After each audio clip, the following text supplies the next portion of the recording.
Welcome, everybody. This is the TWT Throwback. My name is MarkMan. I'm here with my brother from another mother, Mr. Tasty Steve. How are you doing today? Hey, how you doing, man? It's been a minute. You know, we do these Tekken World Tour throwbacks. In a lot of instances, we're there. Sometimes we're not. But at least we get to relive them together. And we weren't even at this one. So that's another thing to add to it as well. Yeah, this one is a very special one. So this is the ROXnROLL Dubai event from last year, and as you mentioned, neither one of us were there. So it's going to be one of those ones where it's kind of special to us because we get to experience it again because we never got to experience it the first time. Yeah, that's definitely true. And like we were talking about it a little bit before we even got into it. A lot of times I'm working another event, so I don't get to see matches. I'll only get to see results. So it's still exciting for me to see it a lot of times for the first time with a lot of these people who've already lived through it. So I might be a little excited. Yeah, definitely excited, and especially with the names that we had here. And again, this was towards the end of the tour last year where people were, of course, trying to get those points. I believe it was in early November of last year, and it was, of course, winding down towards, what would be the decisive final battle that we saw in Thailand, where, of course, it was a battle of epic proportions. But, I mean, I'm excited to see, based on all the players that were there, we were, like, right in the middle of, Pakistan threatening, making a strong run. Yeah, this is where a lot of Pakistani players were. Yeah, there were a lot of players there, but again, it was just fun times overall. So I'm looking forward to watching those matches. But right now, again, if you guys are watching, make sure you guys follow us online. You guys are watching us on Twitch or on Facebook or on Twitter or on YouTube, wherever you guys are watching us. You guys can check us out either on the Tekken channels or on the Bandai Namco Entertainment esports channels. So make sure you guys follow us there. And of course, make sure you guys use the hashtag if you want to join in on the conversation or even just let us know if there's other throwbacks that you guys want to see. Hashtag TWT Throwback. We'll definitely be looking at that throughout the course of the day and also interact with us in the Twitch chat as well. So it's been fun times, but again, there's a lot of these cool throwback events, but not only throwback events, there's Tekken Online Challenge events. This coming, I guess, not this weekend, the next weekend, is the North America US East event for Tekken Online Challenge. Registration right now, wide open. Make sure you guys check it out. TekkenWorldTour.com for more information. You can sign up on the Smash GG page and be part of that action.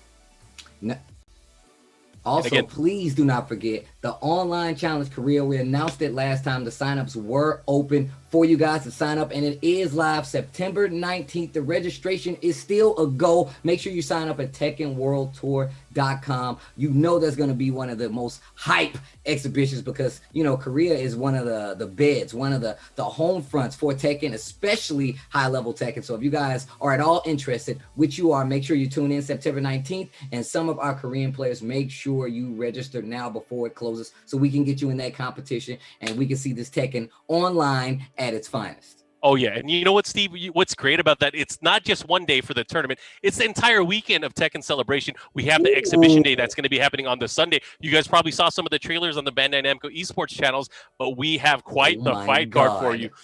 iMusician versus Rest, JDCR versus Lowhigh, E versus Ulsan, bangers of matchups, and I can't wait to see how that's going to go. We have some young talent. We have some legends of the game all battling it out to show off their Tekken prowess, and I'm looking forward to this.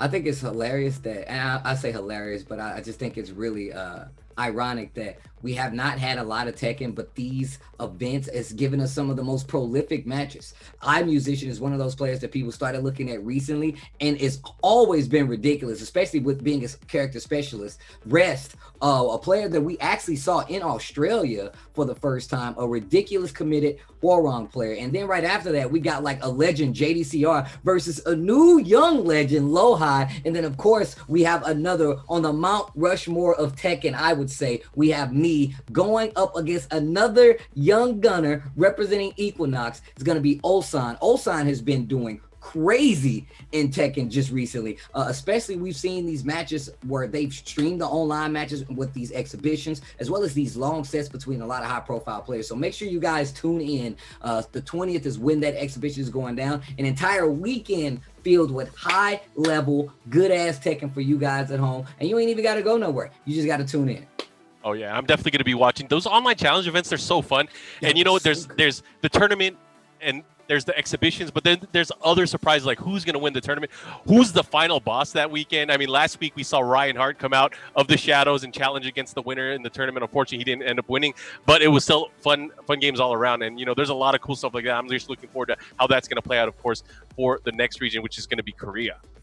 Yeah, and of course we still have that the secret boss aspect of it. We had Suki come out as a secret boss. I really love how we're spicing things up a little bit. Get a boss battle at the end of it. On top of it, we getting some high level competition. I literally am really happy at what Tekken's doing right now, especially because the competition is coming together all over the world to make these events happen. So, oh yeah. But I think we're going to get ready, of course, to watch all the action from ROXnROLL Dubai. I'm looking forward to it. There were definitely some players that were in there that were from all over the world. And again, when we think about the aspect of Tekken World Tour from previous years, it is a very global event. And one of the players that we saw go into it, and I think won the first Master event last year, was Super Akuma, and he ended up going to this event. Yeah, Super Akuma has definitely been one of those players that, like, especially like last year, and then even like the year before that, started rocking the Akuma, doing very well. Not even just, you know, in the region, but just globally. Like you said before, won the first TWT event, the Master event, as well as just putting like a lot of the UK players on the map when it comes to just getting that competition and seeing where they stand. But Super Akuma has definitely been one of the top competitors, making it to TWT finals with those 2 years, right? Not maybe it was only 1 year if I'm not mistaken. I feel like he's made it multiple years for sure, Yeah. and it might have not been 3, but he definitely made it multiple years. Okay. And, you know, actually, he might as well have made it every single year. But before we get into action, I got to give a shout out to our friends and family over at Astro, of course, the official headset and mix amp of the TWT Throwback. So lots of love to Astro, of course, for supporting not just the Tekken community, but just fighting games in general. Lots of love to them. Oh, most definitely, man. Definitely holding us down on the Tekken World Tour. And without them, we wouldn't even be doing some of this. And it makes it more interesting for some of the competitors. But without further ado, I believe we're going to get into that first match. Speak of the devil. Speak of the man, Ryan Hart. I thought it actually said Hart behind him. I was like, yo, that's way too That would have been way too crazy. But either way, this is happening in Dubai. And again, this event was happening towards the tail end of the TWT last year. So definitely good times. And again, if you guys are unfamiliar with the format of the TWT Throwback, yes, Tasty Steve and I are live. This is 2020 where we're at. This is a throwback to what we did in 2019. And this is an event, obviously, that happened in the past. So we're just taking a look at it. You can see the top 8 of this event. Wow, this is stacked. I didn't even look at it. I didn't do the research to kind of remind myself. But look at that. Low High, White Sunny, Kokoma, Chanel. Oh my God, this is about to be Cherry Berry Mango was really hard to read. CDM? Oh my God. Arslan Ash, and Book. Man, we have quite the top 8 here. Obviously, all stars of the Tekken universe. This top 8 is crazy. This top 8 is actually ridiculous. Oh my God, Waze Honey versus Low High, the first match we look at. Oh, you know, this was a matchup. This was probably one of the most hyped. Remember the moments over in Thailand? TWT they had that special for the moment. final. Oh my God, so that means it was a run back. Dang it. Oh man. Yeah, so leading up to that point, obviously these guys have faced each other quite a few times going into the TWT. I know they placed at Tokyo. They fought each other at Tokyo Tekken Masters at this event. They might have fought each other at some other event as well. But to kind of frame it for everybody, this year, I think the year last year at least, was a year of reckoning for the character Akuma. Akuma started really taking names early on, as we mentioned, Super Akuma winning that first event for the TWT, but not only that, the rise of Pakistan, and mainly with 2 of their players, Latif Butt and Owais Honey, who really started to travel outside. And at that point, you know, only Arslan Ash was really traveling for Pakistan early on in the year, where he went out to Evo Japan, ended up winning that, and of course ended up winning Evo itself. Then these guys started going to other events. I think it was Tiger Uppercut. Owais Honey ended up winning that over knee. And then there's this event, and there was that Japan event where they placed 1 and 2. So it was crazy stuff. Genuine Gaming really making some moves there. Yeah, shout outs to Genuine Gaming, man, getting these players out here. Last year in general, I felt like you talked about like what happened. It was a very like historic year for me when I think about Tekken, man. We had so many different scenes come out. We had so many different ridiculous matches that made like the TWT ridiculous. All right, nice low parry right there. Definitely gonna get the wall. Yeah, and this was prior to one of the game balance adjustments where the meter build for Akuma was slightly changed. So Akuma right now, look at, he already has that meter. I mean, you can't see it on the screen fully, but he definitely has meter early on here in round number 1. He was able to use it, capitalize, and again that down 2 also recovered much faster on whiff as well. So this was a time where the demon was really the demon, right? That down 2 was one of the main tools, nice delay hop kick, that everybody talked about punishing. Even Super Akuma himself was like, hey man, you have to deal with, you know, down to fireball pressure. And that was one of the strategies that a lot of players and Tekken had to learn how to deal with. And that's one of the reasons that Akuma was seriously considered like a top contender, not including the meter game that you was talking about, high output on damage, and just having so many situations where you can just deal a lot of damage. Yeah, and that's the thing with Tekken, you know, it's a very much a 3D game, and if you think about traditional Tekken characters, it would be using, you know, kind of safe pokes to set up your offense, whether it's a down forward one, a jab, to kind of sidestep and feel your opponent out. With Akuma, he doesn't have the best sidestep, he doesn't have the best backdash. However, he does have down 2, and he has enough room and space to either backdash and create more opportunities. That's a 12-frame special mid-move that can really utilize to explode against his opponent. Yeah, definitely can slow down the flow of some Tekken play, especially if you're not like too prepared for it. And we've seen so many people get like just lose rounds and be like, oh no, down 2, oh I'm dead, you know. Nice punish right there on the full crouch down 4-2. Wall again, 4-4-2-1, yeah. He lights him up here, he takes him to the wall, let's see what he does. Overhand. And Akuma, I mean, early on, you know, we got to give credit to where it's due. You know, these players have been using these characters. And, you know, one of the things you have to do in fighting games is you got to sometimes pick a strong character, right? At the time, if you want to win, that's what you got to do. You know, at the time, no one was really using Akuma at that level. It was so rare to see Akuma in top 8s of tournaments outside of the normal players that we usually saw, where there was Super Akuma or a Teef Butt or a Wise Honey. So they were really representing with that character, which caused everyone to look at the character in a different way, and obviously caused the development team to look at him and make some adjustments to him as well. Well, at least I do like the fact that, like, you know, kind of proactive about it. You have to be like, well, look, man, the character's damage output because of this meter game. I love the fact that, like, that was a willing change. Like, look, let's mess with this meter game because he might be a little too ridiculous on there. I like the 4-3 just to keep him honest, and then the jab. Yo, so a Wise Honey putting in that work here. It's great to see like how this clash. I mean, just kind of reminiscing about last year. Is we always thought that Korea was on top of the world, right? It's so crazy to see this very fierce attack from a very strong region in its own right, but really, I guess, rewriting history right before our eyes. No, that's like, when I say that last year for Tekken World Tour was ridiculous, and I told, like, it was the anime, it was hella anime. It was so anime. Like the Pakistan arc, we had a brand new anime opening. The Philippines, bro, it was actually ridiculous. If Tekken was an anime, and it is pretty anime, the Pakistan arc, you guys, y'all don't even understand. The Arslan Ash anime it's not even done yet. It's not even done yet. Everyone's waiting for a new season. Of course, whenever the world is in a better place, I can't wait to see how. I mean, we know all these regions, they're training like never before. Japan ended up winning the World Tournament last year, right? Those guys are probably reinvigorated on making Tekken, and they even said it in their interviews. They want to make. They said Tekken is a Japanese game. They want to bring it back home. He was like, I want this. It's like, this is a Japanese game. It's like, and that was when we saw like serious Nobi last year at Tekken World Tour. Like, for those who don't know, look, if you're not, you know, acclimated with anime, you know when they do a time skip, that's when it gets real. And we definitely just had a time skip because there's been no offline tournaments. People gonna come back with longer hair, with the armor on, ready to play some offline Tekken, and it's actually gonna be ridiculous. Yeah, I'm just thinking like about One Piece now. About the crazy time skip. Who's gonna come back? Has a few extra scars. He knows how to use more weapons. It'd be crazy. I can't wait to see how that's gonna turn out. One of the things that I feel like a Waze Honey, a Teef Butt, as well as like Arslan Ash, like all these players, the way that they approach offense is a little different. And I know like Arslan Ash was talking about it. He talked about how, like, you know, American players don't block low and all these other things. And I feel like that's what you get when you watch matches like this. You get a clash of two different styles from two different regions, of two of the best players from those regions too. And like, it's so high level that like this is like the epitome of the matchup in a lot of instances. Like, this is as high level you're gonna get watching these two characters and these two players in a lot of instances. In a ways, Honey is up. So this is why like it was such an amazing thing, right? Because like you said, Korea was considered like the top of the top when it comes to like Tekken. And now you have, you know, Pakistan showing up, new characters.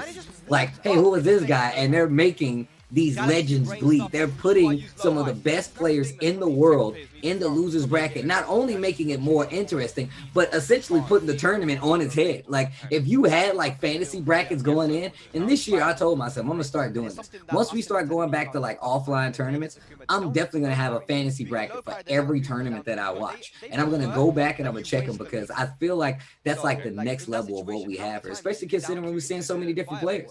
Oh yeah. All right, so we're going to our final game between these two. It's now one apiece. What a way to start off the winners bracket, right? Oh man, and we're on Akuma stage on top of it. We're going to go to final match. First to two still. All right, let's see how this is going to play out. Of course, you know, the initial matches for winners semis, they are shorter sets until you get into the winners final, losers final, and grand final. It's going to be a longer set, a race to 3. But look at Lohai. Lohai is taking the initiative now offensively. And, you know, Lohai, one of those players that's known for really controlling the pace, but not just that, having insane reflexes.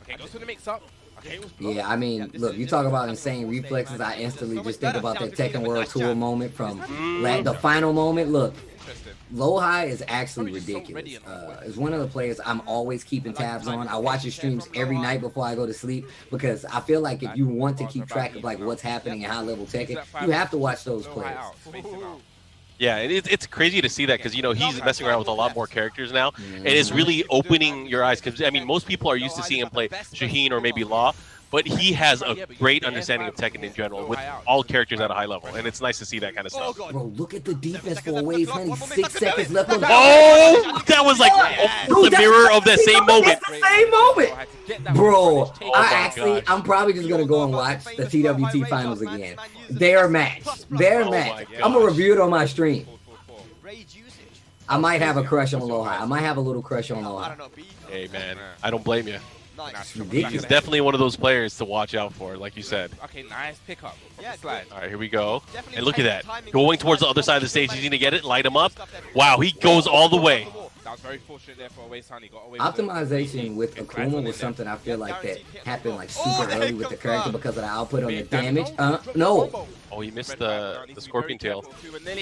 Not able to get. Oh, and there's that down 2. We were just talking about that earlier today, but he drops the combo. Another opportunity.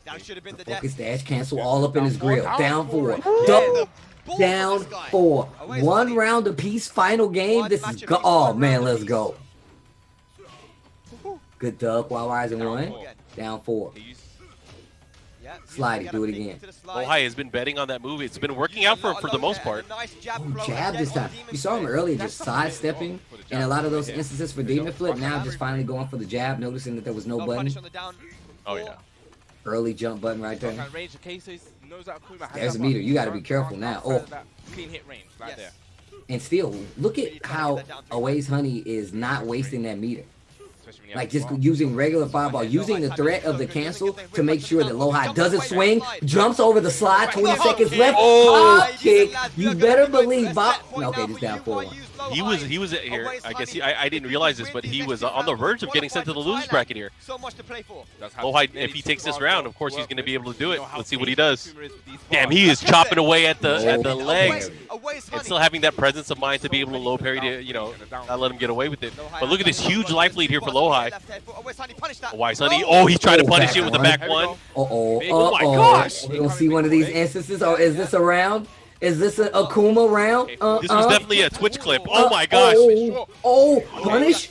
No meter? No. Just dashing in his face, you disrespectful son of a gun! Down 4-2, looking for it. Red fireball, threatening with the slide. 4-4-4, 4-3. Back dash. Oh my! So dude, that move is so good. 4-3 is a it covers so much ground. It gets him back in the match. Does have the bar as well. Lohai needs to be very careful. careful. Did you just hear that? What Spag said? If Away Honey can get this, he'll qualify for the finals. Oh. So this was a big tournament for him. This was a very big tournament. This adds even more weight to that Tekken World Tour final match, actually. Oh my god, this could be it. If this adds so much color. This adds so much color to the fact, and I remember this now. I remember Teeth Butt coming up here and like hugging him right after. I definitely remember this. Yo, shout outs to my bro Spag and Bubsy holding it down. It's been a minute since I've seen my boy Bubsy. I actually just did a thing with Spag. Man, I'm happy that these guys are over there for ROXnROLL Dubai. Man, Think about that. Like I didn't think about this in the context of that match until right now. And the match that I'm talking about is from Tekken World Tour Finals. If you get a chance, and if you have not, if you just woke up out of that coma, go look at the Tekken World Tour's final set between Low High and Away's Honey. Oh my God. I'm pretty sure there's 1,000 pictures from that exact moment that's floating around the internet, because it was definitely one of the highlights of the Tekken World Tour Finals. I know there's a bunch of new people here that might not be used to the 3D world of Tekken, but go watch that set.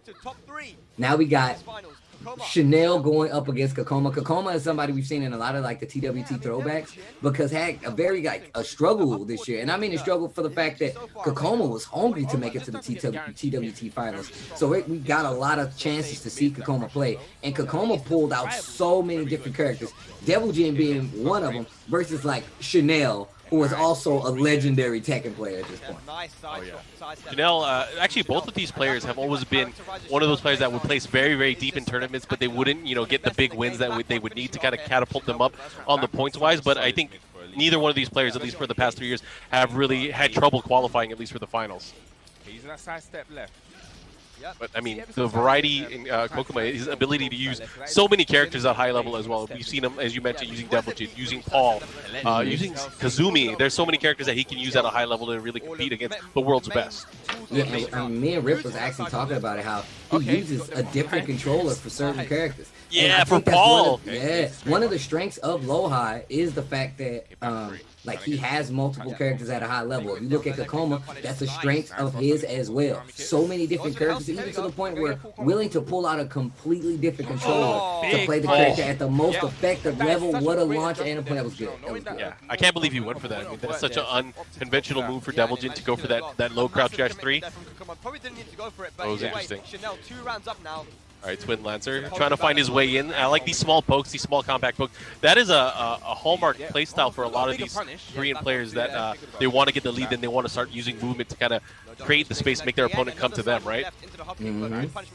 Yo, shout out to everybody in the chat right now, man. If you guys are enjoying it, make sure you use that hashtag TWT throwback. Tell them what you're watching. Tell them how you're enjoying it. Guild Talks, I see you in the chat. What's good? Yeah, I should update you guys as well. You guys are probably used to seeing the TWT throwbacks on Sundays or throughout the weekends. They're now moving to Thursdays because we have Tekken Online Challenge events happening on the weekends. So moving forward, you're going to see more throwback events happening on Thursdays, where we highlight the top 8s for these events. And Chanel is so animated. He's always in character. Doesn't matter which character he's using. He has the win poses on deck. He is such a showman. I think that's why like Chanel's like not only the appeal, but like the mental damage like Chanel does while playing. Like how animated you are. Somebody reaches over and sees that, they're like, man, this guy's doing a little too much right now. And like that affects people. Don't know if you don't play in tournaments, like the physicality of it is not only on screen. Your opponent's body posture, how relaxed they are, like the look on their face, how they're reacting to things that happen on the screen, like visual, vocal, pop-offs. Those are all things that can play on an opponent's psyche. So Chanel, like having not only like top tier play as well as multiple characters and like the animations in real life in IRL, definitely helps the gameplay. Season 3 buffed characters, definitely. Okay, the Dragunov. Once again, this is what we was talking about. This is exactly what we were talking about. The fact that you can switch characters at the drop of a dime, especially if you feel like it's going to be better matchup-wise in the long run. This is top 8, so you know every match counts at this point. So much easier for him. Dragunov is just such a well-rounded character. All right. Again, thank you everyone for tuning in and watching and enjoying some of this throwback action. As you guys may know, the team is hard at work in updates. They already announced the Season 4 is on the way, happening fall of this year. When that is, it's I've been told it's between summer and winter. So whenever that comes out, I'm sure the team will update us. However, Michael Murray did mention that they would have some updates pretty soon. So I hope you guys are looking forward to that. Anyways, we're going to go into the matchup. Nice, Wild Rising 1+2. Nice interrupt on the hammer. Now I want to see what Chanel does differently in this matchup. Playing against Kokoma, I feel like you have to be prepared to deal with multiple playstyles because of the characters. But now you just see Chanel playing a lot more defensive. That's another strength of having multiple characters at your disposal. It's going to take a second sometimes for that opponent to react. Uh-oh, here we go. It was a triple low, looking for a duck. I saw while standing 4. I did not think that was going to happen. I at least thought we were going to get a trade. I thought he was going to trade personally. I thought he was going to see a double KO. Yeah. Yo, while standing free, Good defense on the side of Kokoma. Yeah, Kokoma took some time trying to pick which character he was going to use in the matchup, ultimately making the switch over to Dragunov. Right now, it's not working out. Stuck at the wall, he's going to have to be careful here. Oh no, this is dangerous. This is dangerous. Okay, Ooh. nice. Elisa has Getting away from access that to wall. more movement after with the Oh, chainsaw. Hop kick once hits. again, Great the read on the down. overextension. Uses that- Janelle Oh calling my it out. God, Bro, I'm going to tell you 5 right rounds now straight. that we saw a lot of players, a lot of Alyssa players that we typically don't even see that many Alyssa start to use chainsaws a lot more. And there's literally, you have to build a defense against it now. You got to know where the holes are. Kokoma is definitely one of the players that did the research after this. I can tell you right, without even knowing, I bet you it was one of those things because Kokoma likes to know, even like picking Dragunov in this instance, just let you know he feels a lot more comfortable. But that was one of the things that changed recently. I mean, even if you think about players like Cuddlecore, you know what I'm saying? Like Obscure even started using chainsaws to the degree of like taking full advantage. Oh yeah, and it really, I mean, maybe not at this point, but I know with the updates, you know, they gave her more ability and I guess use of her moves that transition into chainsaw, and of course in chainsaw stance as well.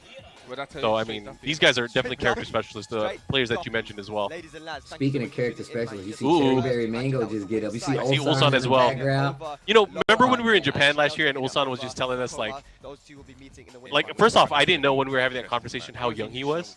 Oh yeah, he was super. He was talking about, you know, just like he wants to focus on Tekken, and obviously he just recently got signed to Equinox. So shout outs to Equinox Gaming for supporting Ulsan. But he was talking about how much he loves Tekken. I thought that was such an endearing moment where he was just thinking about all what that was on his mind that trip when we were in Japan was he wants to eat good food, which he did, and then practice and play Tekken. And it really showed because obviously he is, I think he has leveled up his game so much in the past year, even in just the past year alone.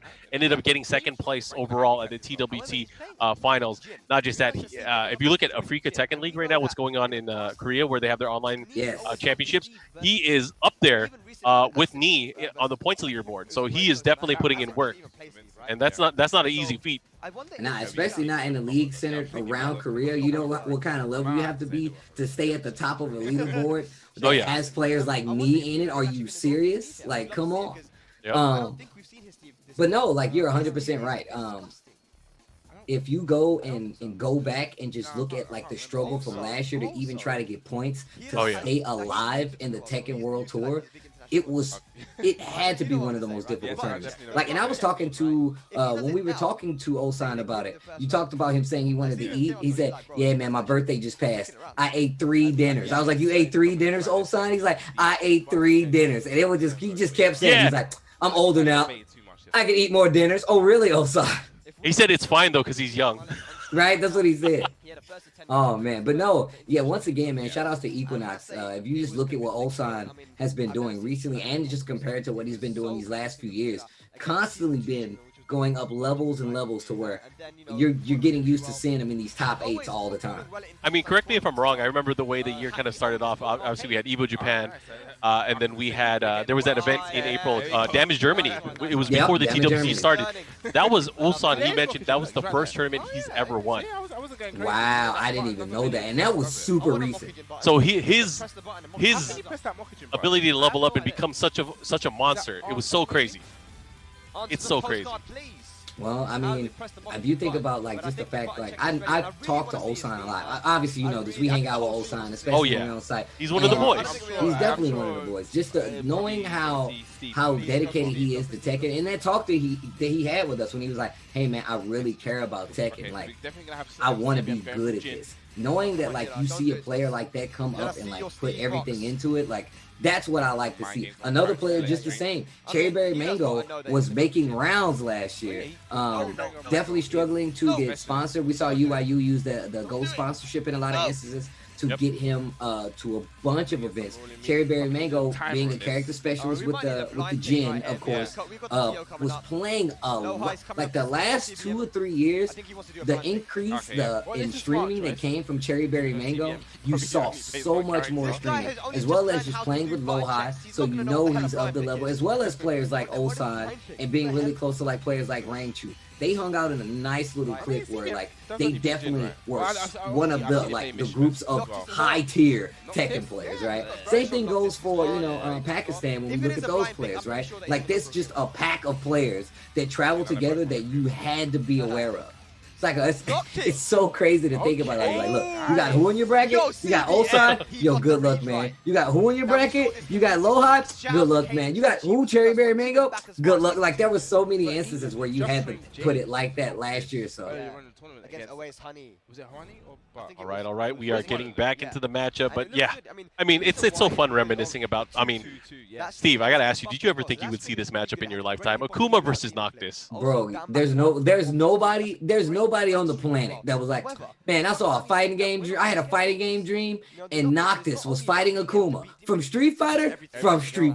Nobody's ever had that dream. Not one person until after they saw this. Let's see if it's gonna work out for him here. It's still weird to me to see like Akuma in a Tekken game, but then actually fighting Noctis. I want to challenge everyone that may be at home and have some free time later on. Go back to the announcement of Tekken 7 Fated Retribution where they first announced that Akuma was in the game. Watch that video and tell me how godlike that video was. That video was so good. Nobody saw. Oh God, nobody saw that coming. So they haven't really got like. It's funny because we actually had a code name for that character leading into it because obviously it was a huge secret. It ended up. Thankfully, it didn't get leaked. It's just one of those things. Like I mean, leaks happen in the industry, but again, this was one of the big ones for the Tekken team. We called him Mr. X in the development room. Oh, what? Mr. X was kept secret and it was kept safe, so it was nice to see. Of course, the fans were obviously very receptive to it. Yeah, you can't just back. Man, I like the fact that it's kept under the radar. Like, I love the fact that, like, nobody knew about it until it was time. All right, here we go. And look at this pressure right now. I mean, obviously, Cherry Berry Mango making the switch over. Oh, here we go. Huge damage. Definitely gonna go to the wall. I feel like that's definitely what you do. Like, sometimes you gotta have that extra character to deal with, unfamiliar territory. That was a nice, quick, early sidestep there by Hera to get out of the way of that. Yeah, we gotta talk about the heartbreak. The heartbreak that Cherry Berry Mango has faced versus this character in particular is he did so well in a lot of turns, but then he would lose to players like Super Akuma, the Pakistani Akuma players, whether it was a Wise Honey or a Teef Butt. He would always run into an Akuma player that would kind of end his streak of wins. No, that's definitely true. But that goes along with, I feel like that's just lets you know where the season was. But if you go back and just look at all those instances, if you track one individual player throughout the entire Tekken World Tour, that's a story in itself. It's like its own little chapter of the Tekken World Tour from that year. He could have got there. Down 4. Down 4. I tell you, man, these anime arcs are just too much, man. I love them. Now needs to be very careful. Needs to be careful back to the nice wall. punch. Could have spent the bar to close out. You got one more chance. Guess for your life. Nice. That was such a good sidestep. Spins the blue stuff early, just raw jump, and you see him try to track with the up back one, like, hey, where is he going? Like, he turned around, was like, It's crazy that he can just jump out of there. I'm out of here, guys. See you later. Locking out. And I was supposed to be off hours ago. I'll see you guys tomorrow. Yep. Hop out of here. Wall? Man, that was a weird corner. That was such a weird corner. Didn't let it rip. Oh, had the hit. Could have had an actual wall split, I think, right there, just because of the angle. But didn't believe in the hit. Didn't commit to it. Sometimes you gotta believe. You gotta believe. All right, here we go. But of course, you're able to go up in the matchup here, Cherry Berry Mango, having to go back to the drawing board. And again, it's tough for players that have, I guess, like a pocket pick for certain matchups. Looks like he might be thinking about Noctis, but of course, we all know him as a Jin player, right? And what's odd is I don't think it's too bad for Jin in this matchup. Like, I don't think it's that bad for, like, you to run vanilla Jin versus Akuma. So that makes me think that, like, he had, like, a complex against, like, yo, this character for me is the better deal versus Akuma. Yeah, either that or he has some tech. I mean, a lot of times, people will have a strategy like, I'm going to pick this character because I could do this. But sometimes they don't even get to employ their tactics in a matchup. You remember the hours and hundreds of hours some of these players put into the game. And to be able to make that the results of that show up in a 2-match set or maybe a 3-match set, it could be difficult. Like it might not go according to plan, but when it does, it could be something beautiful. When all that training pays off, it can be beautiful. Especially like I tell people all the time. I was trying to convince like Justin Wong and like Yipes to come to Tekken World Tour Finals, and like there's like, yo man, but like I don't play Tekken like that. I was like, I guarantee you that the Tekken World Tour will not let you down, right? And like I have never been in a situation where like watching high level Tekken where I was just like, well, that was lackluster. Like there has never been an instance, and I feel like Tekken just continually does it. Yeah, and that's the thing. It's like you don't have to be a competitive Tekken player. Yeah. You could be a competitive Tekken watcher. For all I care, as long as you're enjoying this game. I think we've told people many times, it's like you're not watching Tekken, you're messing up. You're messing up. This is 100% messing up.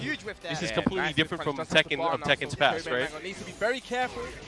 It is truly a global game, and I really love how this has changed over time. Just have to spend the bar. Just close out the round. Here we go, Cherry Berry. CBM, Cherry Berry What you Mango. gonna do? Oh, he's trying to catch him on the rollback. Unfortunately, unable to do it here. He's going to close it out. Straight into the rage draw. I definitely agree. The Royal Arts here pulls out all the weapons. Is that actually what it's called, Royal Arts? No, but it is in Final Fantasy 15.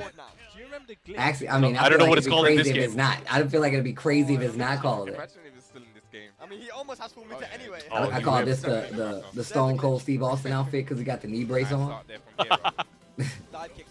Yeah. I like the down forward one Stomp a fireball. mud hole in his ass. Right? That's probably a clean hit. It was. Yeah. All right, here we go. Didn't use the meter. Needs to be very careful. Yeah, point blank too. He's gonna have to be careful. Gets a nice big launch here. This is crucial because remember he lost that first match. He has to make this work now. Yeah, but he has the life now, so no need to take any massive risks. Oh, I like that call out right there. Come on, listen to Super Akuma. Needs to get out of that range, gets the punish. Okay. Nice. Needs to be very careful. Tries to catch him with the down forward one to start. Clean hit range. Try to punish the fireball, but not going to work. Defense is looking super good. Man, we've seen so many players try to sidestep in an instance of like watching the flip, but if you do it wrong, you're definitely getting hit by that 3 because it's going to track you on a sidestep. We've even seen it to where actually getting out of the way still gets you clipped by it. So this is you better be careful. Oh yeah, always important. See that here, the running 3, keeping that pressure up close. He's gonna have to be careful. He's using all these big launchers here. He could get focus attacked. He could get stepped into something dangerous. And you got to remember the whiff punish tools that Akuma has at his disposal. This version of Akuma, that down 2 is just so. Oh my gosh, I forgot it launched in this version. Yep. Not dead, but this next situation could definitely be the end. Oh yeah. 4-3 once again, contesting with these down 4-1s. Jab out. You might be nah, that's a lot of scaling. It's a lot of scaling. All right, one more hit could do it. Throwing fireballs, chucking him. 10 seconds. I mean, look at that life deficit. I mean, I would have just sat down and been like, you know what? I'm gonna take a break real quick. Let me get my popcorn. Yo, shout outs to Kanga for having the boxing kangaroo as the mascot. Every time I see it, yo. Oh, he tried to get him with the running 3. Tried to keep him there, but nice. Big down 4-2 from Cherry Berry Mango. Let's see how he converts with this. He goes for the damage. He missed the follow-up twice now. He's going for that jab into the forward 4 attack throw transition. Not able to get it, but he has another opportunity here. Let's see what he does. Damage. Oh my gosh, is he going to eat the demon? He's definitely about to eat the Son Goku Suts. Die 1,000 deaths. What? Oh my gosh. No. Noctis must be hella sad because they just announced FF16 and he's not the new kid on the block anymore. Right, exactly. He's not the favorite anymore. Yo, Mark, tell us now. We gonna get that character in Tekken? What's up? What's the deal, man? And you asking the wrong guy. Let's ask Lord Michael Murray and Lord Harada. I mean, I'm trained enough to know. I don't know. I have no idea. Let's ask those guys. Put it in there. There you go. You got to deflect it, Mark. Always. I don't even look. Don't even waste your time asking us. I'm just gonna hit up Murray and be like, yo, Murray. Yeah, you didn't. It was so fast. You guys didn't even see me do the hand parry. Right? You didn't even see it. It just happened. Yo, shout outs to everybody in the chat. Yo, let me shout outs to the taste buds. Oh yeah, I see him in there. IMAX Mouse, Baticus Prime, I see you. Gilly the Toss, what's good, guys? Nala in the chat. Yo, can y'all make some noise in the chat right now? Even if you're not a taste bud, can I get some noise in the chat right now? TWT throwback going strong. MarkMan show. I'm the black guy in the chat. What's good, y'all? Yeah, thanks guys for tuning in. And I gotta tell them too, thanks for supporting the different people within the community, the Tekken players, a lot of Tasty Steve supporters in the chat. So I gotta thank you guys. As long as this community keeps doing what they do and keep doing what they love, we're in for a nice ride. And oh man, Arslan Ash is sitting down at the machine here. This is losers bracket action now. Let's see how this one's gonna play out. Who's he going up against? I think he. I'm trying to remember what we saw on the trailer earlier, or on the brackets. Who was it? Oh man, I can't even remember. Let me see if I can. And we just saw it too. We just saw the bracket. Oh, we'll find out momentarily. But guys, again, thanks for tuning in. It's been fun stuff. We are. It's definitely been good. It's the only thing. The only thing that this does is just makes me more hype for next year. Oh yeah, it's versus Book the boy. Oh my God, Talon's Book. Yeah, someone's gonna have to do some research. Who put Arslan Ash into losers bracket? I gotta know this. Are you right? I think this is one of the tournaments where I think he got eliminated maybe by a fellow Pakistan player. You think so? All right. I think so. I could be wrong though. Well, here we go. Book another one of those players. Like I wouldn't be surprised if it was Lohai. Lohai is actually pretty good against. At the time, you know, he was really good at pushing the Pakistani players to some really good matches. I wouldn't be surprised if it was Lohai. Okay, Kazumi versus. You know, I feel like this was before Book started picking other characters in tournament. Oh yeah, he was definitely like a Jin loyalist through and through until like Leroy Evo Japan last year. That's when we saw the Leroys come out. But other than that, Book was definitely one of the people who was a Jin loyalist, like through and through. That's the thing too with Book. You know, Book can play like every single character as well. He is one of those players that, because what we see in tournament is he's obviously a character loyalist. He uses Jin, but if you watch his streams, if you watch his local tournaments, he can use everybody. He can use everybody. I can tell you right now, and Book is definitely still competing as well. I think he went to Phuket to be in a tournament just recently. Yeah, I think that's where he is right now. Yeah, he said he was going to compete in a tournament. Anyway, starting it off here. Let's see how he's going to deal. And again, Arslan Ash is having one of the best Tekken years in, I guess, in history, in competitive history. He's hot off winning Evo Japan, and winning pretty much any tournament that he goes into, right? Not just that, having some epic sets against Tekken God Ni, against some of the other top players throughout Japan and Korea. He's just been putting in so much work.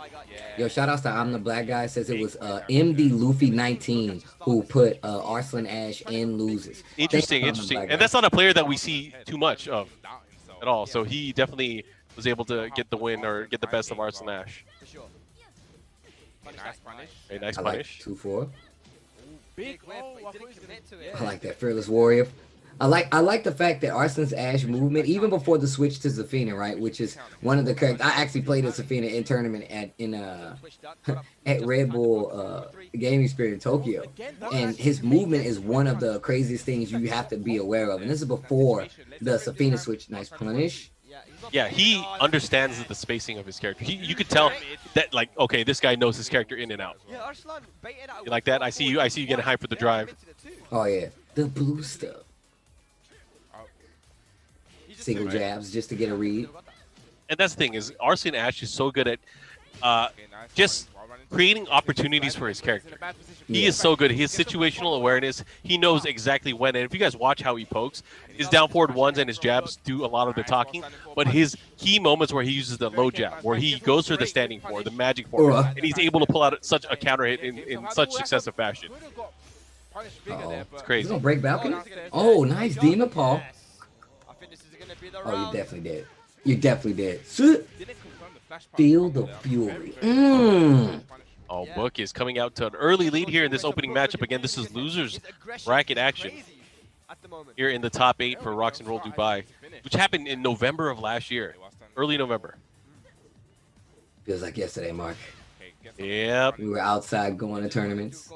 Now we're in the house watching. We were meeting each other in different countries every other week. That's actually true. Where you gonna be at this week? All right, got you. See you back in Japan. I feel like we went to Japan, went to Philippines, and we went back to Japan and saw each other like a week after that. Dude, and then we went to and then it was like Singapore or something crazy. That was like a month where I was just not in the United States. Yep. I came back. I remember that I came back home for one day and then went back to Asia true. the following day. That's definitely true. You even told me, you was like, yeah, I'm actually going home. I was like, you're going home? Yeah, I had to do something important for like for home stuff. Nice It's conversion. crazy. Heavy This goal. world is I didn't crazy. know the wall was there. I didn't see it. Yeah, it's crazy. Oh man, look at this. Okay, nice. Okay, 2-4. nice. Now Able to he's get the getting splat, and this is really good for Book, and he was able to close out that opening match. But we all know how dangerous Arslan Ash can be when pushed to a corner and when he has to rely on his clutch, because this guy has so much clutch in him. I think the thing is that like Arslan Ash does so well is just like keeping his wits about him. Like being able to say, you know what, I need to chill. I need to look for these things. A lot of times you get pressured in Tekken. He's like, I gotta do like a big move. Arslan Ash is like, I'll take my time if I have to.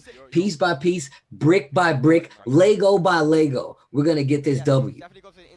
And that's the beautiful thing about his gameplay and the way that he plays is no matter what, you're forced to fight his game. Arslan Ash is going to go out on his terms.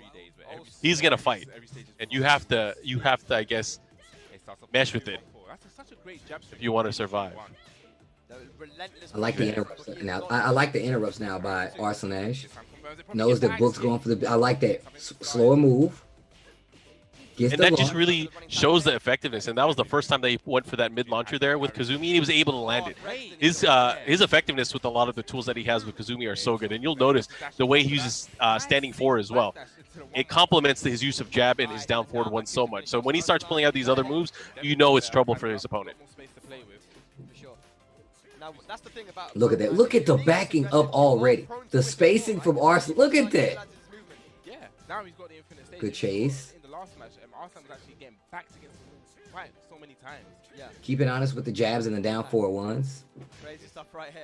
Down back 4. Trying to fish for a counter hit. Look at the whip. Punish Combo conversion after the Fearless Warrior. Full confidence there, but drops the Oh, here we go. No, that's not good. Quick sidestep to get the 1-2-4. Not a lot of damage, but something better than nothing. Especially sometimes you get off axis with some of these launches. There's a lot of players now that have like those back turn combos that prepare. yeah. But still, like, man, I think that's really cool though. Like now we're getting to the point where like everybody has like combos ready for these ridiculous situations. Oh, man. Closing down. Right now, Arslan Ash definitely has slowed things down in the matchup, forcing Book to kind of come towards him. Look at this. Very careful. Use that down forward. He has the life lead. He's looking really, really strong here. Book starting to poke away, but it's not going to be enough. Like I said, Arslan Ash will wait. Will literally just wait and not do anything.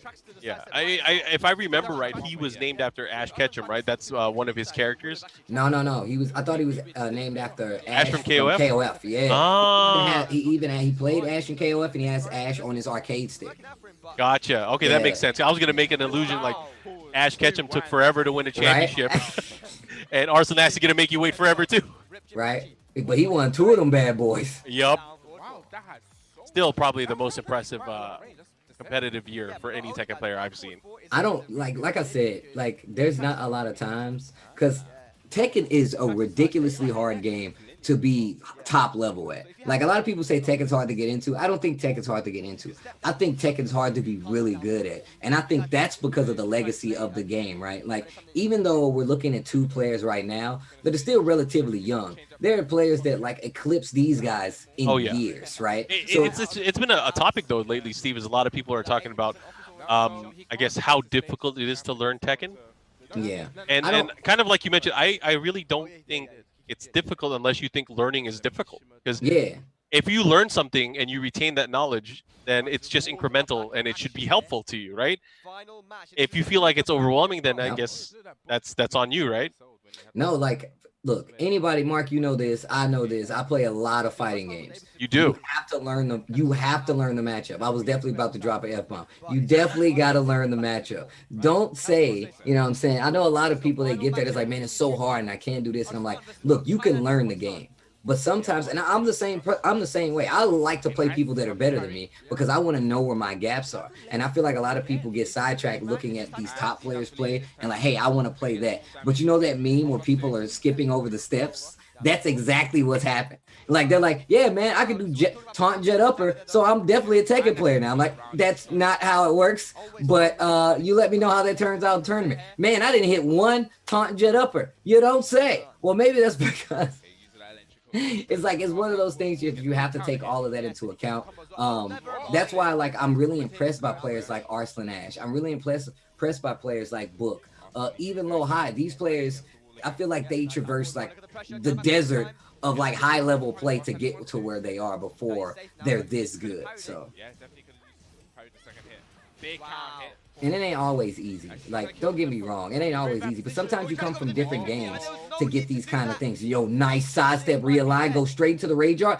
Dead. Oh, he missed it. And look at that, a back four of all moves that she would use. He never uses back four. It's crazy. But that's the awareness of Arslan Ash. Like, and this is once again, this is before the Safina, you know? Because the body was at weird axis. That's what I can say. Something like that. But no, I love highlighting that. Like I talk a lot about teaching people Tekken. I remember I was talking to Killer Miller, Tanya Miller, about playing Tekken. She was like, "Hey Steve, like I'm going to play. I play King. You know, like what would you tell me?" I'm like, "Well, look, I'm gonna tell you something right now. Like all you need to worry about is taking what you can get. You don't take block damage in Tekken, so being able to do those small 10 frame 1-2 punishes, stuff like that, that adds up. And I feel like sometimes people get sidetracked because they're used to having block damage. Is that the set? Bop, bop, get? Oh my gosh. Wow, Arslan Ash with a very emphatic victory there. You can tell he had a he had a moment where he was just waiting to exhale. He was holding it in, and he was able to come out on top. That was good stuff, man. Good stuff from Arslan Ash, and of course continues on in the tournament. I mean, that was losers bracket action book. Unfortunately, eliminated now. Yeah, I mean, look, I just said the level to be a high level player, especially in the Tekken World Tour, especially in 2019. Man, they need to make a book about Tekken 2019. That's what they need to do. They need to make. I'm gonna make an audio book about Tekken World Tour 2019, and I'm gonna lullaby you guys to sleep. Actually, there's no way you're going to sleep. It was way too many hype moments that happened in the Tekken World Tour last year. And with that being said, you guys are watching the TWT Throwback. My name is Tasty Steve. This is my bro MarkMan, and this is ROXnROLL Dubai top 8 that happened last year. Once again, the matches that we got from this event were ridiculous. So the fact that we're getting a chance to go back and talk about it, as well as in some of these instances go back and relive these matches for the first time, is really, really cool. Especially because I know, well, maybe you guys saw it, but we travel a lot like we were just saying. So getting to kind of talk over these matches, especially looking at the fact that we have some of these online tournaments still happening, the secret boss events that we've had, I think it's really, really cool dynamic to make sure people stay close, ingrained with the season of Tekken that just passed, as well as some of the players. Oh, yeah. I believe we are going to take a short break, and we'll be back with, of course, more action here from the TWT Throwback. So just stay tuned, guys. We'll be right back.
And welcome back to the Tekken World Tour Throwback. This is ROXnROLL's Dubai. Tasty Steve, MarkMan on the mic. I hope you guys are enjoying it. I see a lot of people in the chat. And if you are enjoying yourself, make sure you tweet it out and follow us on all our social media outlets. We're going to start with Facebook as well as Twitter, BNE Esports, as well as Tekken on all these platforms. That way you can stay in tune with what we have coming for you guys. Of course, like MarkMan said a little earlier, we're switching the throwbacks to Thursday. But if you want to stay caught up, follow us on Facebook, Twitter, of course. And if you want to join the conversation, another conversation, hashtag TWT throwback. There we go. That way you can get in, that way you can get involved. Of course, this is a throwback, and a lot of these matches you've already seen. So we're talking more about like the meta, like the season overall when it comes to the TWT tour, as well as some of these players, so you guys can get familiar, as well as letting you know we have online events still up and running. September 26th, you're going to get your chance. Tekken Online Challenge US East is live for registration, and you can do that at TekkenWorldTour.com if you want to get involved. We just had the West Online Challenge, and don't forget about those secret bosses. I'm interested to see when they return, but if you want to get involved and you want to watch, September 26th, and the registration is now live. And of course, we have that Tekken Online Challenge for Korea coming up as well. We announced it at the last TWT Throwback. The registration has been live. It will be September 19th, and that is coming up with a full weekend of Tekken. And of course, you can still register for that, but make sure you get in soon. And for those who might not be nice enough to play against them, you're going to get a chance to see them fight the best of the best. The Tekken Online Challenge going to Korea will have iMusician versus Rest as one of our exhibition matches. Two young guns, two character specialists, as well as two gods of Tekken 7, JDCR versus Lowhigh as one of the exhibition matches. And then at the end, the fight card title match will be none other than Need the Legend going up against the man that's hot on the Tekken streets right now, Ulsan, as one of our events as well. So make sure that you guys tune in for that. It's going to be September 20th, and it is part of the Tekken Online Challenge series. Of course, you want to get involved on the US side. We got East coming up. You want to get involved on the Korea side. We have that one coming up, and we still have the challenge with these excellent matches coming up. So make sure you guys tune in. I will definitely be watching it. I'm probably going to talk about it, maybe even streaming on my side as well, because I know a lot of people out there love Tekken. So that's going to be a good one. Yeah, I'm looking forward to it. I mean, you saw the matchups. You saw what's going to be happening for the exhibitions for the Korean event, and arguably, I think for the main event match, me versus Ulsan, quite arguably the two best Tekken players out of Korea right now. I mean, do you have any thoughts on which one of those matchups that we saw do you want to see?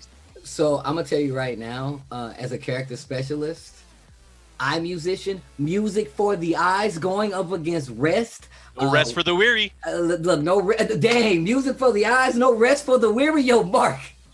But no, like those matches are like, I love seeing those matches because one, these are players that a lot of people are not familiar with. And I feel like, once again, we were just talking about learning Tekken, right? When it comes to learning Tekken, a lot of people are, well, I got to learn Dragunov to be effective. I got to learn Akuma. I got to learn Geese. No, you don't. Go back and look at the Tekken World Tour 2019. You have players like Rest that did amazing. You have iMusician that showed up at the Tekken World Tour finals and was ready to put their body. I mean, the John playing Marduk. There's a lot of characters out there that don't get a lot of love, and I feel like this exhibition, having these two character specialists going up against each other, is perfect.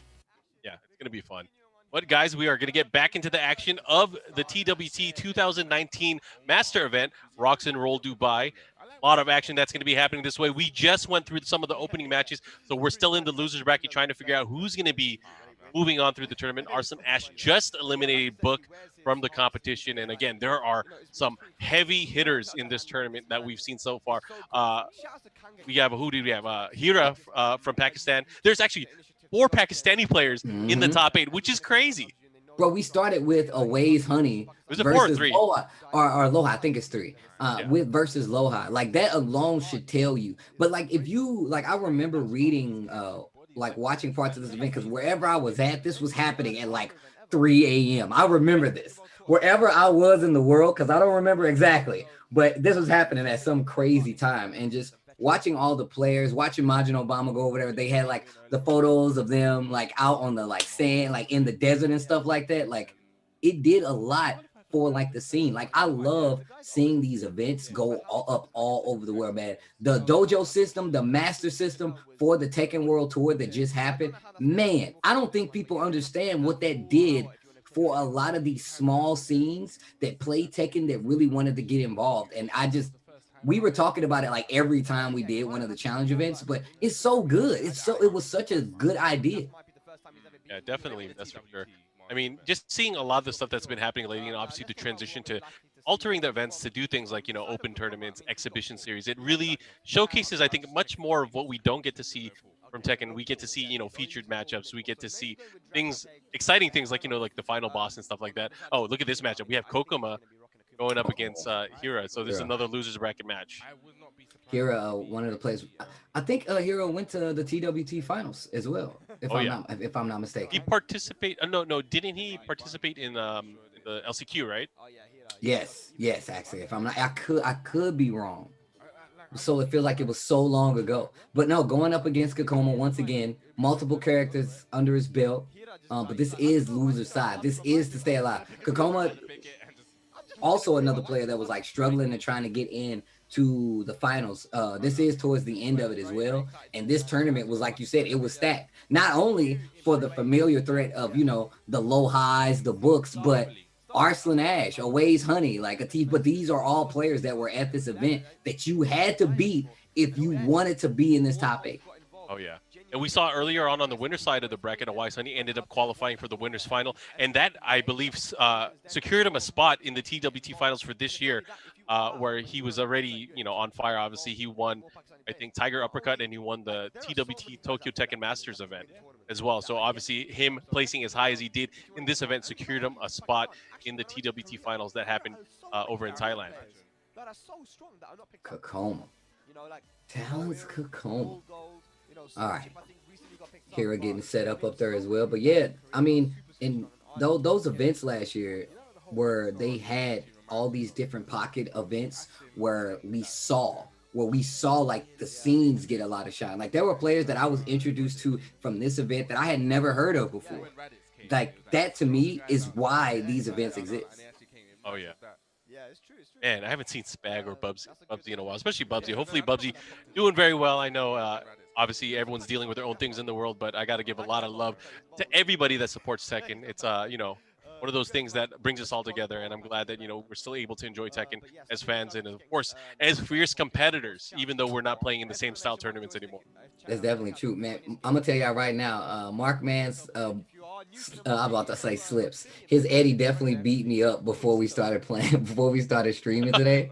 It's funny too because we were like thinking like, hey, do we have time for more matches? Right? Do we have time for more matches? But make sure you guys definitely tweet it out. Hashtag TWT Throwback is what you guys are watching. And if you want to get involved, this is live. Me and MarkMan are here with you guys live on twitch.tv/Tekken, just giving you guys a little reminder, a little jogging your memory about some of the most amazing events that happened last year. ROXnROLL Dubai was definitely one of them. Definitely one of them. Yeah, and we're interacting with the chat. We have the Twitch chat open as well. So if you guys have any questions or you guys want to reminisce of some good memories from the TWT Throwback, feel free to throw it out in the chat. We'll maybe pick up on it and discuss it as a group here. But yeah, someone even told me to blink twice if I'm okay, and I definitely blink, but you guys just can't see it because I'm wearing my shades. Man. You got the tints on, man. You got the tint shades on, bro. Yep. No, but what are some of the things that you guys remember from last year? Let's make this an open. Hit me with the hashtag TWT Throwback. What were some of the things that you guys remember, even specifically from last year? Was it Arslan Ash? Was it this event specifically? You could see D low high in the crowd right there. Oh yeah. Oh yeah, it's great just seeing the international crowds. I think because we go to so many international events, us being able to see the different crowds in different cities and feeling the passion from these Tekken fans, it's always nice to see. I mean, I think we were both impressed by especially the Philippines when we went there in years past. They are such great fans of Tekken. It's just always nice to be in places where Tekken is embraced. It's always nice. Oh yeah. Like that gives me the feel of the exact thing that we saw in the Philippines when we saw Michael Murray and Harada go over to the Philippines to talk about like Tekken. When you see these other players, like when you see these other like regions and how they love Tekken, it changes your whole concept of like your scene too. You're like, dang, like Yeah, do the we get worldview down changes, like this? man. It changes everything. It's like, do we get down like this? Are we playing in the basement to make sure that we're nice? You know what I'm saying? Sometimes you got to go to the training grounds, the sacred training grounds. And the thing is, training grounds can be anywhere. It's where your heart is. It's where you learn the game. It's where you feel most comfortable. These training grounds worldwide have bred some of the most insane Tekken communities, most insane Tekken players, and the rivalries. Oh my gosh. Talk about rivalries that we saw last year. So how many pro players went out to Pakistan to train for this ensuing battle that we have? Super Akuma, Chikarin, like there were so many. Knee went over, dude. There were so many players that went over to Pakistan to get that last minute, like the power. Mr. Taxi went out there for a while too. Mr. Taxi went out there. Also, I see people posting some of their favorite events. Mayo said one of his favorite things was Kokoma's cosplay. Oh yeah, that's facts. Oh, the Kozumi cosplay. I was at CEO and I legit every time I stopped calling, I was like, "Yo, so when you gonna put on? When are you gonna put it on?" And like Where's that he outfit? opened the bag. He opened the bag. And he was like, "No," because you know Kokoma got that light ass voice. "No, I don't know." I was like, "Bro, it's too late. You already said you were gonna do it." Hydrox says, "I musicians run in LCQ." That's exactly what I was talking about. That's exactly what I was talking about. Why wouldn't you want to see more musician play, right? I'm the Black Guy says it was mainly Arslan Ash and Combo Breaker for me. Yeah, that's a lot of people. Arslan Ash's run, as well as Combo Breaker. Bro, I'm telling you right now, every year Combo Breaker just amazes me. Oh, it gets better and better.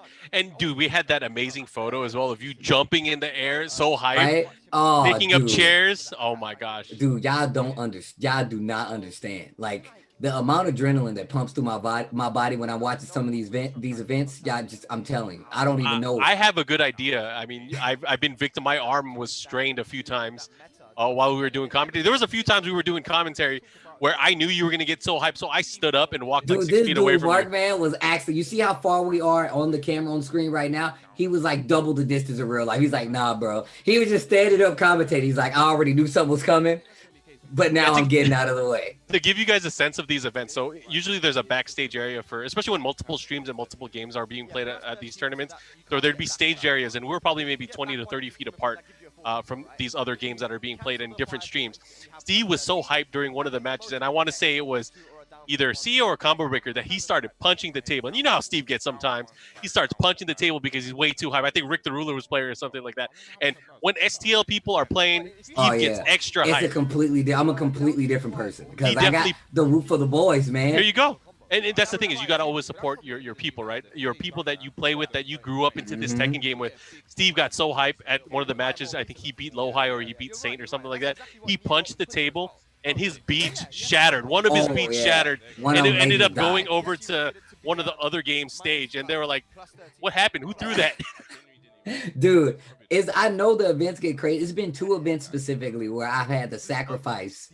There have been beads that have died. You got to make sacrifice adult matches, right? Yep. I remember it was a TWT finals match when we were in Amsterdam, and I grabbed, I grabbed Anakin, and then I hit the table, and literally it just exploded. Like some of my beads just exploded, and then it was the one that you were talking about, and even the other commentators were helping me pick up beads from their section because it just it shattered. It went into someone's cup of their drink. Yeah, dude, it was crazy. Oh, dude. So much commentary. No, man, I'm glad you guys are enjoying it. And like people just pointed out, Combo Breaker, Knee, the Rickster match from Combo Breaker as well. Oh, yeah. I like when Steve got the boot from Japan. Why would you like that? Why would you like that? I mean, I still watch that event. I want you guys to know it. But I mean, you shouldn't like that. Yo, Mayo trying to post links in the chat. I don't think you can do that, but we're going to go into this match. Kokoma versus Era, right? Hira, yeah, Kanga Hira. So it's kind of what we expected. We have Akuma going up against Dragunov. So let's see how he deals with it. So, again, part of the storyline of what was going here today is the strength of the Pakistani Akuma play. And we'll see if it really affects the matchup here and the outcome. And again, I went into this fresh. I didn't want to rewatch it going into this because I wanted to re-experience it again because obviously I forgot a lot of what's been going on. We see so many events. But here we go, pushing him towards the wall, and Kokoma coming out to an early lead. Now, these are the matches that I felt like played the most role because these players represent their region and they're really strong. So just the fact that they're going up against some of the best players in the country, that's the country, in the world, as well as just some of the best players in Korea. Like, a lot of people had eyes on matches like this because Kokoma's considered one of the best players in the world. And Kagahira is literally like, all right, like, how will they approach this matchup? And you already said that Akuma was one of the characters that, like, kind of everybody in Pakistan knew how to fight Akuma. They know how to deal with Akuma, but they also played Akuma to a degree. So if you didn't know how to play it, like, you were getting beat up. And that was the X factor, I think, in a lot of towards the end of the season. And you got to put so much respect on the Pakistani scene because obviously they knew the Tekken world. They would watch videos, and they mentioned it so many times. The players that they looked up to, the players that they watched, they never had a chance to play because obviously no one was going to Pakistan learning how to play or train until last year. And they would take it to these guys. To them, these guys are considered like Tekken gods, right? They would take it to them, no fear, and really shift what the understanding of competitive Tekken was. And I got to put so much respect on that because it's not easy to be able to go into something where you think like, okay, Korea's number one, Japan's around there, and then USA and Europe, they're close behind. But Pakistan, again, just putting hands on everybody really changed I think the scope and the dynamic of competitive Tekken. No, look, like I said, the Pakistan arc, I'm telling you, you can literally write a book about 2019, the Tekken World Tour. Like, you could actually make a book about it because some of the things that happened, I wouldn't even call them upsets, but the matches and the caliber of the matches that happened last year, man, I'm telling you, that arc will go down in history. Oh, yeah. And it ain't over yet. It ain't even over yet. It ain't over yet. We still got plenty of other places that needs to get on the map. I mean, think about Abel Del Maestro. Like, Peru is leveling up too. And when I say, once again, we went to Colombia and I met a bunch of the Peru players. And that's when I learned about, like, Peru and, like, how strong they were. And I'm like, well, how come we're not seeing some of these guys? And that's when I learned. It was like, oh, you know, some of us don't even have Tekken 7. We're playing Tekken Tag 1 and coming and competing in Tekken. I'm like, wait a minute. I'm glad you brought that up. Nene the Dragon is like a Tag 1 legend over there. Yeah. Right? But he is also a really buff Tekken 7 Kazuya player. He was able to even beat Kudan's in tournament last year as well. You got to put some respect on those names. And a lot of these, again, I guess, lesser developed, at least on the internet, communities that we don't get to see normally. These guys have so many strong players that we don't even know about. And, you know, for the longest time, the Tekken world was kind of figured out. People thought, like, yeah, there's no hidden beast anywhere, right? But obviously we were proven wrong. There are players that can compete with some of the best in the world.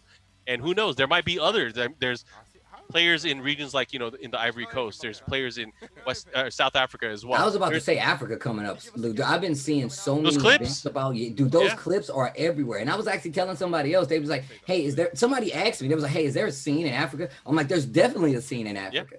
And I got to give credit really to the I guess the world aspect or the global aspect of the Tekken World Tour. People that really believed in the product. Obviously, Twitch had a big part to do with the Hado. Got to give a shout out to Rick. He always believed in, you know, unifying the globe as far as Tekken play goes, and it really changed. And if you look at the progress of how the Tekken World Tour changed year over year, where it used to be kind of a regional thing, where we take the pop from each regional leaderboard, where we made it more of a global thing that really encouraged players to travel, it really changed the global dynamic of what Tekken would be. And we would see matchups that we never thought we would see. We would see regions we would never thought we would see come up. And I think that's a beautiful thing.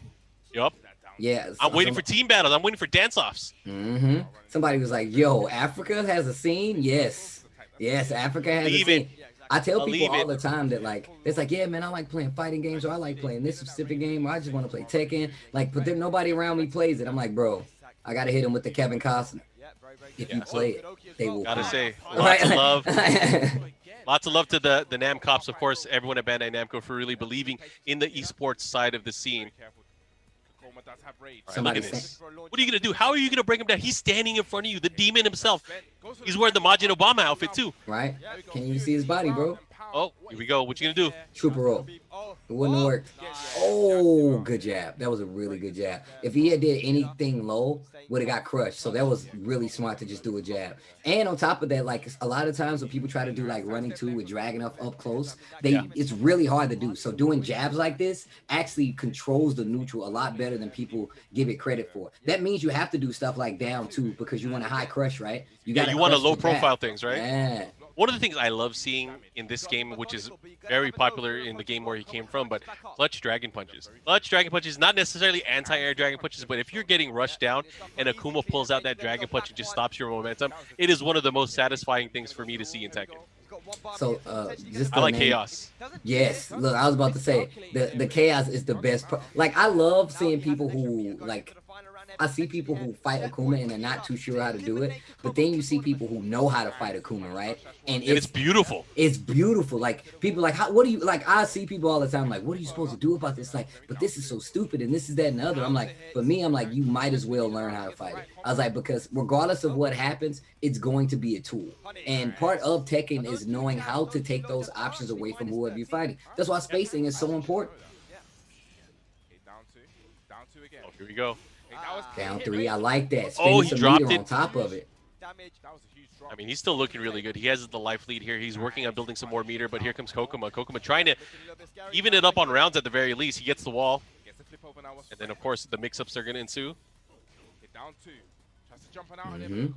I like, man, Dragunov's down 4-4. People do not talk about that moving up. It's so good. It's a quick, solid mid move that really complements the rest of his pokes in his range. Uh-oh. Again, he's working that mini sidestep left. Really, Kokoma's trying to, I guess, have these whiff opportunities against Akuma. Oh, the bar fight. Beat down. Follow up here. Look at that. He is just chopping away. Kokoma, I should say, has the life lead here. But again, Akuma in rage, you can't count him out. He's about to build some meter too. Oh, never mind, never mind. We're poking, but we're poking though. Yo, look at this. I like how Kokoma takes the headset off and start talking smack to nobody. He's like, man, you thought you was gonna do this, bull, bro. You could tell what's going on in his mind. I swear, a few times I've seen him do like a key charge in real life. No, he does. He does. Like, I'm telling you right now, I want a highlight of Kokoma popping off in between matches. Okay, I gotta talk about this. So Hira is picking Steve, and Steve is the character that he's most known for in Pakistan. And he was trying to go cruise control with that Akuma, but he's picking his main character, his real character. All right. Oh man, this is a small stage too. Good luck. I'm telling you, man.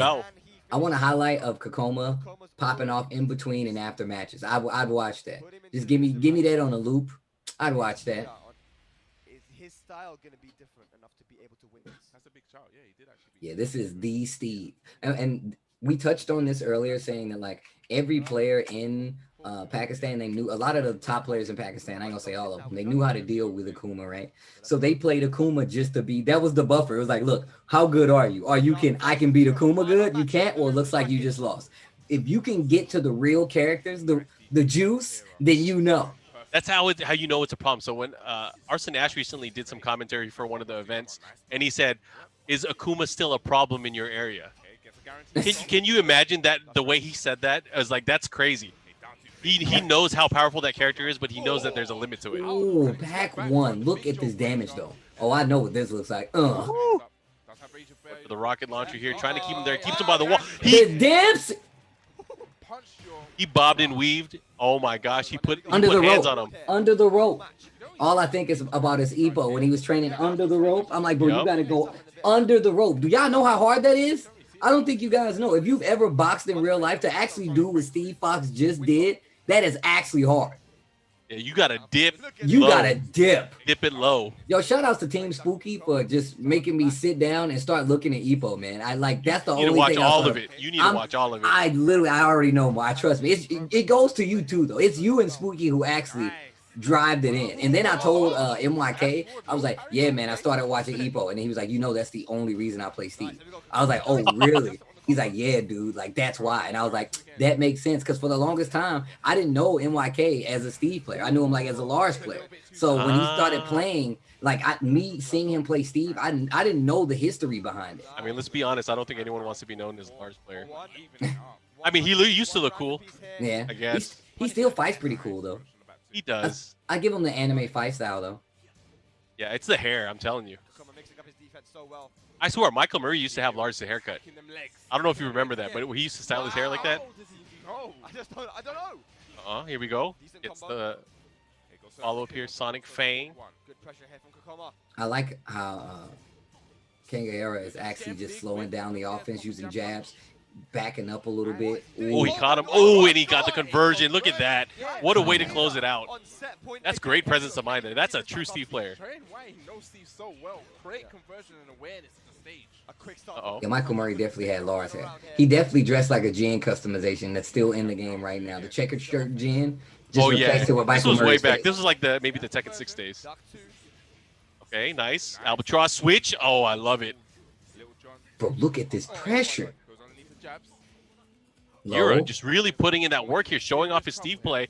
No punishes back-to-back there from Kokoma, but still having an opportunity. He does have Rage. You can't count out Dragunov, man. He has excellent tools. Man, this is not looking good. Goes down Oh, he got the to counter. Is he dead? wall split. Oh my gosh, He shook his hand with that down forward one follow-up there. Ouch. bro! If Kokoma wins this, watch the pop off.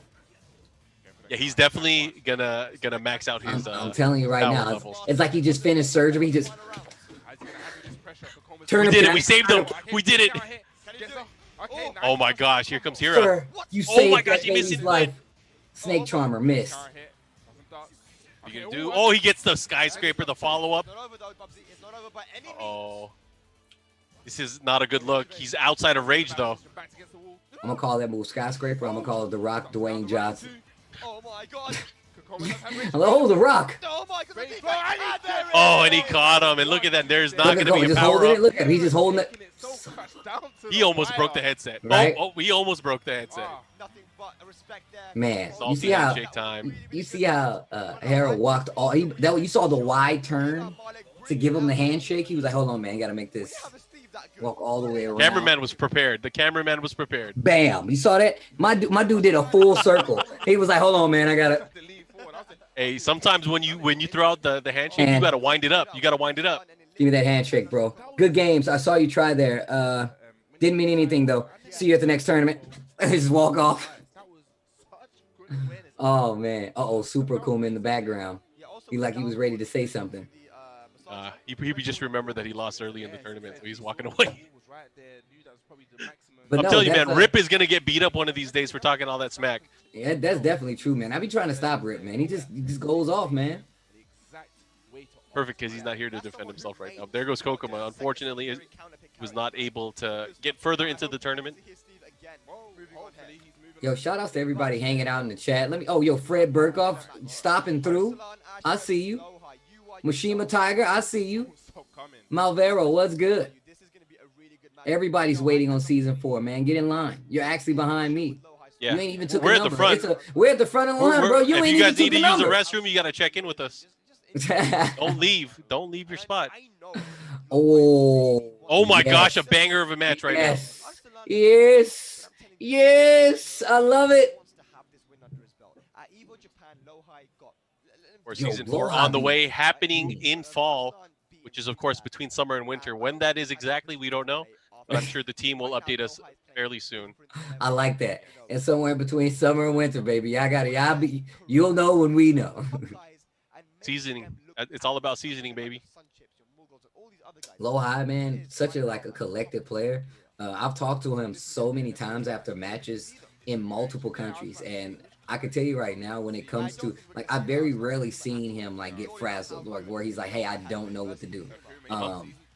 And just his knowledge of the game overall, even now, watching him go and stream now, I'm still impressed. But I'm still even doubly impressed by the fact that how good he was in this instance, just being one of the best players in the world and then going to another country, still doing this well, man. This dude Low High, man, he's starting a legend right now. That's how I see this, man. I see Tekken and like fighting games, like for me, you like starting a legend. Like that will eclipse so much of like some of the like Sonic Fox, for example, right? Like they are one of those players that has cemented themselves in history. Like you cannot take that away from Sonic Fox now. I feel like having the mindset to do well versus top level competition across the world consecutively over and over is one of the hardest mindsets to have. Because for me, it's hard. Like I'm looking at this, I'm like, I don't know how this person's this good. And I see Loha play it, I'm like, I don't know how they're dealing. And then I see Arslan Ash, and I'm like, what is going on? How is he this good? There you go. Yeah, I believe it. These guys cementing themselves in history. Oh my gosh, here we go. Nice low parry, pushing towards the other side. Bop, bop. I did not know we had this many high-profile matches in this top 8. That's why I was talking about this event was like crazy. It was actually crazy when it comes to these matches. Nice. Wow, what a punish there on the whiff grab. Not sure if that was intentional now. He was trying to break the throw, but still it ended up working in his favor. That's actually really good. Boom. Outside of range here. Another thing Arslan Ash said, it's like he's really good at pointing out like defensive natures of like people overall, which explains why his defense is so good. Delayed little duck right there. Those down threes adding up, but still one combo away. Shining Fist combo for Arslan Ash. Goes for the mid. The delay on the rage drive. Not dead though. Oh, wait, wall? Yeah, he might be dead. Yeah. Nice. Optimizing damage there. Arslan just making one mistake. Somebody said Loha versus Arslan is grand finals tier. Oh, of course. Oh, yeah. I mean, I would say most of the players in the top 8 are definitely grand finals tier. It was definitely a banger. Right now, look at this, man. Loha is playing at a, oh my gosh, he's playing at a different pace right now. He's standing there waiting for these opportunities, able to capitalize. Looking to close out against Arslan here. What's Arslan going to do? Oh, he took a hard read there.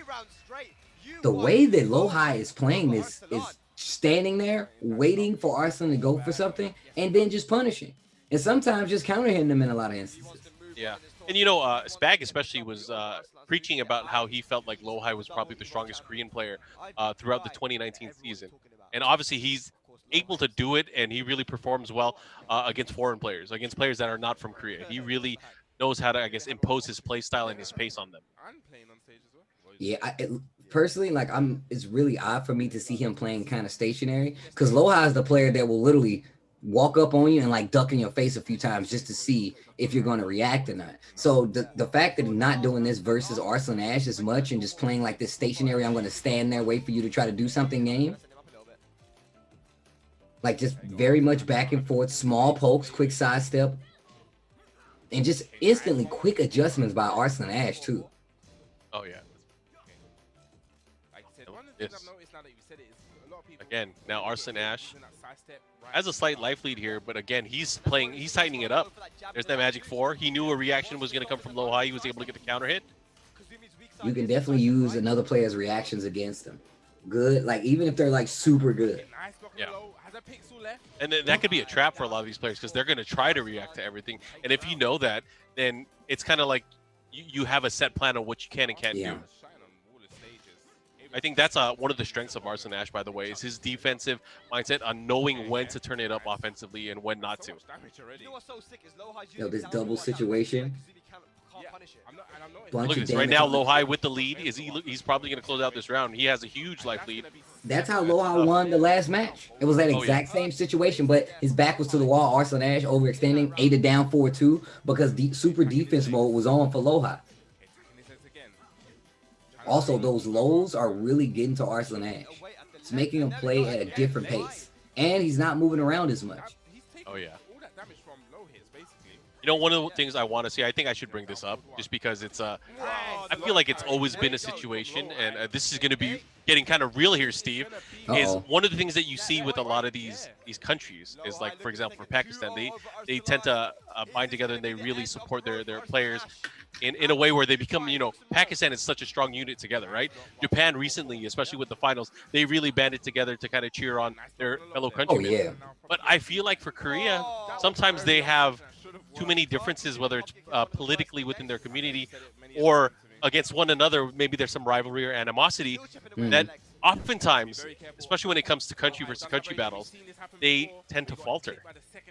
No, like I feel like there's definitely a lot of scenes that kind of come from that, but like if you're a stronger scene, right? Like let's just say your Korea, for instance, right? Having a collective front to like whether it be train together or just having a nice group of players that you guys know exactly where they stand, where you can level up off of each other, is super important in all fighting games. If any point in time you're not able to do that, compare that to what's happening in Pakistan. I've literally seen videos where you see Arslan Ash, you see Atif Butt, you see Honey Aways, you see all these guys at these events, and like they're training to be better together, like together as a group. Man, that was 2-0. And this is crazy because I mean I feel like this is one of those underrated matches that doesn't get talked about enough. But Lohai beating him quite convincingly. That was super because that was a double 3-0, wasn't it? Am I tripping? Arslan Ash won. He won one match. Okay, he won one match. But still, that was very convincing there from Lohai. Damn. But no, you're right though. I feel like having a cohesive scene, and by that I mean like y'all think I'm playing. Like I heard that they's like, yeah, man, the Pakistani players they play together in one place, and they showed a picture of the room of them playing, and I was like, oh man, that's godlike. Like that's the kind of environment that I would love to go and just play in. And I've seen like pieces of that when I went to other places, right? Like for instance, when I went to like the Philippines, like when it was a live event and they basically just had like a shark pool in the middle of this event where they was literally like, hey man, you want to play some games, Steve? I'm like, yeah. And they was like, who are you going to play? And it was like 10 people. They're like, oh no, we just all want to play. Like we want to play you. We play each other enough. We want to play you. And it's not like on some, hey man, because you're a commentator. It was like, hey, we want those games. I love that. Like they want that experience to like transcend the game, right? So it's and that's one of the things I feel like, especially from a lot of those tight-knit communities, for them, it's like, for a lot of places, it's about the competition, right? But it's also about the competition, going out to eat afterwards and going out to talk about the game afterwards. That I think is really where the value is, where these guys are really able to learn. And that's a level of bonding I think the Japanese players would mention time and again, especially during the interviews of the Thailand event last year, the World Finals, is that kind of experience of being able to bond with somebody through video games. Just having that maybe that's the only common thing that you have is both of you guys try to play at a competitive level. Yeah. But the fact that you guys can go out to eat, have dinner, and talk about that kind of stuff and really learn from it, that's something amazing. That is something amazing. Look, I've become closer with all the people that I play games with because of that, right? Like that's how you know that's like the click, right? Like, all right, man, we're done with our 8-hour gaming session. Time to go to Denny's or something. Like that's even when I was like, when I came out here like to SoCal, right? And hanging out and like meeting people, like that's what would happen. We go to an arcade, play all night, and they're like, well, this place is closed. Let's go get food somewhere. And then you continue to kind of like evolve, talk about matchups, talk about what next time you're going to play, and just talk about like even just being friends. You have to have, I personally feel like to make a scene as strong as possible. I know people say support your locals, but I think it's like support your local players as well. You know what I'm saying? Like make sure that you create that, get that gestation period of having all these ridiculous players play together so you can get a proper reading on your level, know what you need to work on. That's how you get better. That's why I feel like Arslan Ash and these guys are so good. They just keep playing. Get those nasty habits out of there and make it so only the great ones remain. Lohai, perfect example. Streaming all the time and going like, hey, I can do this. Can I do that? What's better in this situation? Like, that's the mindset you need to succeed, I feel like, especially if you're even going to be a fraction of what Lohai is doing.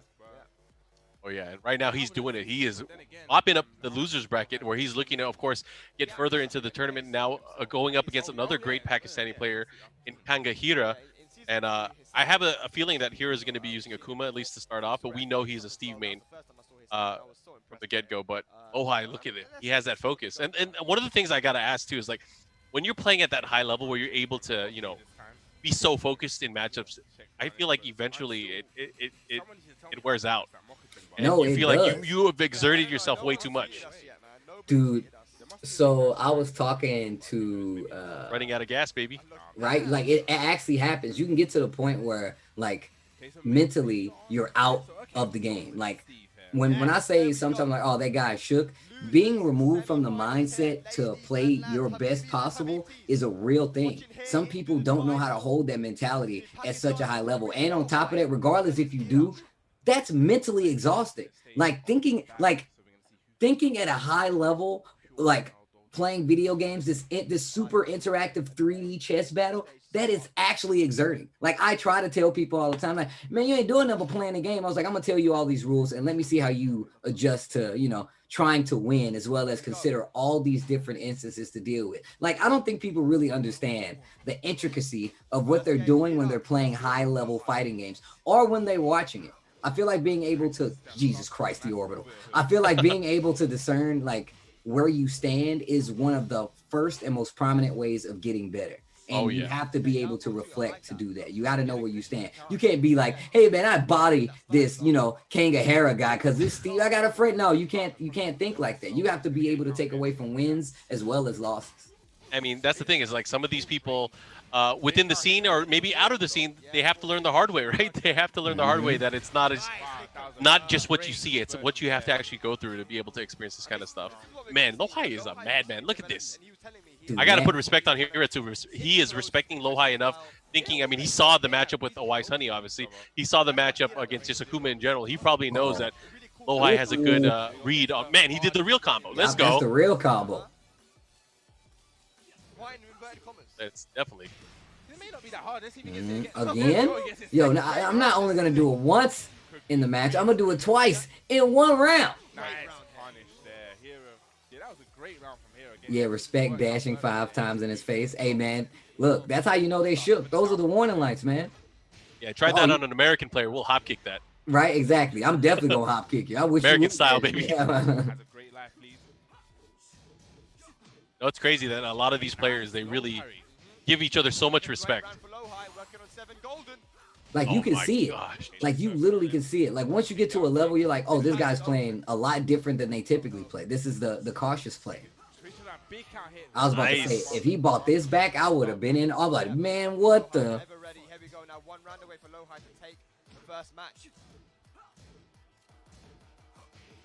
Lohai playing super compact right now.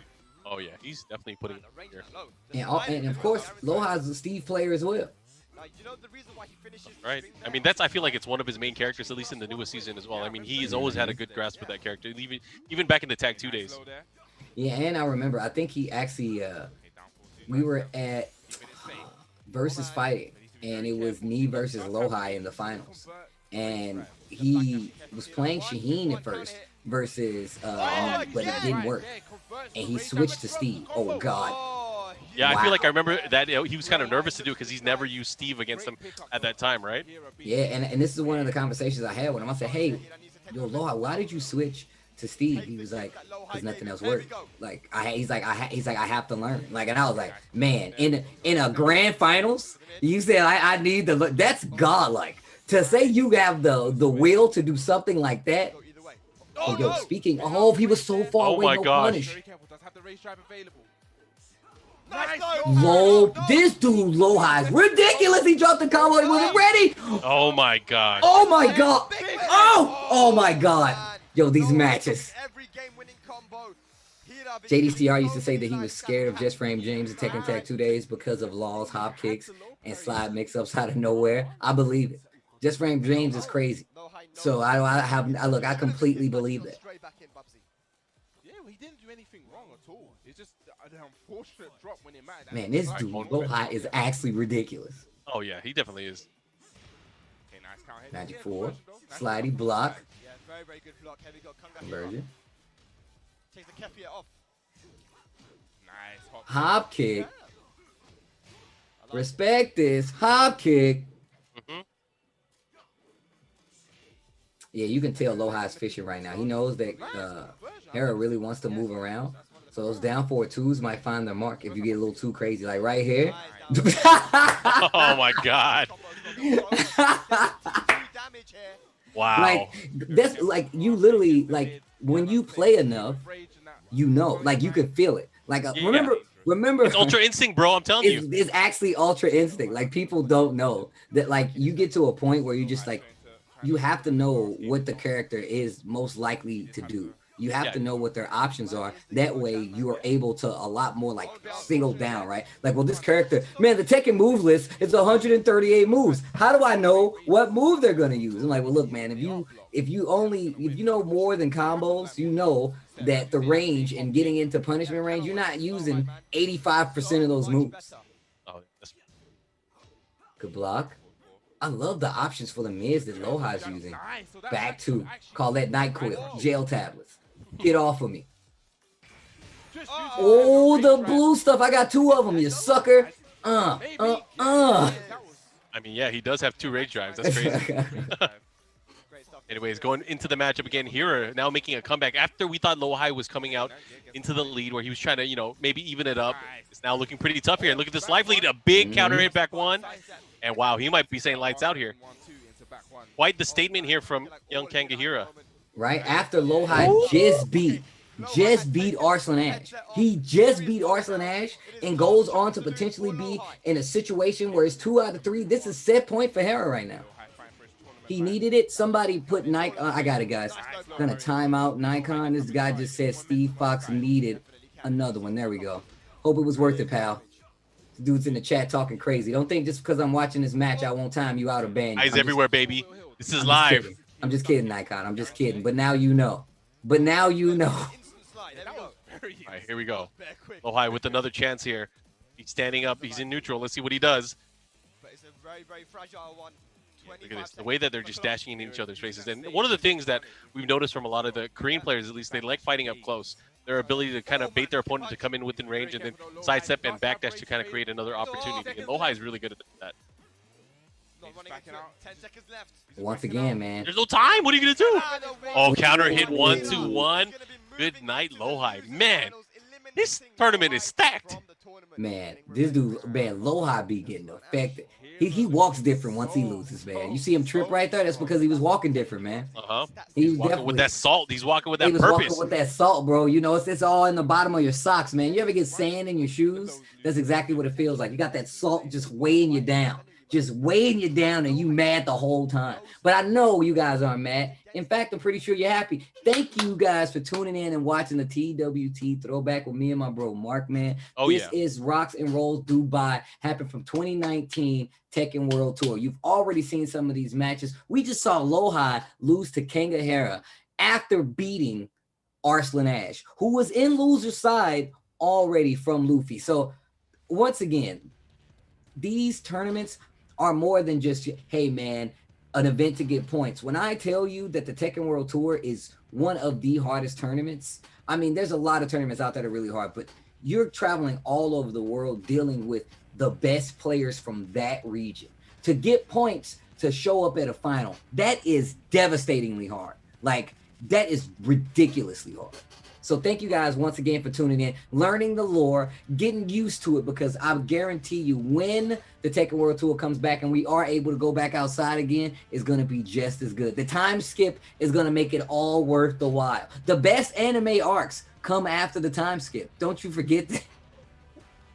Yeah, the best stuff in life is always worth waiting for. And speaking of the best stuff, I got to give a lot of love to our friends over at Astro Gaming, the official headset and mix-am partner of the TWT Throwback. And of course, this year, extending the partnership of it and also providing products to us, the commentary team, the casters of the TWT Throwback. And every one of us is using the special edition Astro TR main stage headset to kind of bring the hype to you guys at home that are watching. So again, thank you guys for tuning in. Of course, shout outs to Astro for their innovative designs and always supporting the fighting game community. Much love to the Astro family. Happy to be part of it as well. No, definitely true. Shout outs. I remember when they actually hooked up the Tekken World Tour, making sure, you know what I'm saying, everybody get they just due, especially if they win. So definitely shout outs to Astro for holding it down for Tekken, as well as any other community that they support. They've been doing a fabulous job. I'm glad to have them, and I couldn't be more thankful. Ah, man, these tournaments. All right, Steve, are you good? We're about to take another break as we get into deeper into the tournament, where I believe we're closer to our top 4 now, or at our top 4. But again, guys, thanks guys for tuning in. We will be back in just a bit with more action here from TWT Throwback. Be right back.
The Tekken World Tour throwback continues. This is ROXnROLL Dubai 2019. Tasty Steve, MarkMan on the mics. I hope you guys are enjoying it. And if you have been enjoying it, I'm going to need you to do me a big favor. Make sure you tweet it out. Hashtag TWT Throwback is the way to get involved in some of these conversations. This is live, so if you want to get in the chat, talk to some of your fellow Tekken fans, as well as, exchange some words with us, that's your chance to do it. We are taking a look. But let's just say you missed this and you still want to stay caught up on everything Tekken. You can follow us on all major social media outlets. That includes Twitch for Tekken, as well as Twitter with Tekken, B&E Esports on both YouTube and Twitter. And of course, if you're a fan, make sure you give us a follow on Tekken as well. And of course, we've already told you that it is coming up very, very soon. September 26th, the registration is now live. If you're an East Coast player, the Tekken Online Challenge East is now open for registration. It will be live and happening September 26th. Make sure you register. Make sure you watch. It's going to happen September 26th. And of course, we have the Tekken Online Challenge for Korea. We got Tekken happening all over the world. I'm doing a lot of hand talking right now. September 19th is when it goes down. Registration was up last week when we told you guys about it, doing that last TWT throwback. But some of the best Tekken in the world will be on display. September 19th, registration is still live. And if you're not nice enough to be involved in that, even if you do live in Korea, we still got some good ass Tekken for you, because on the 20th we have specialist versus specialist going down. It's going to be iMusician going up against Rest. That's going to be Yoshimitsu versus Hwoarang. Right after that, we have JDCR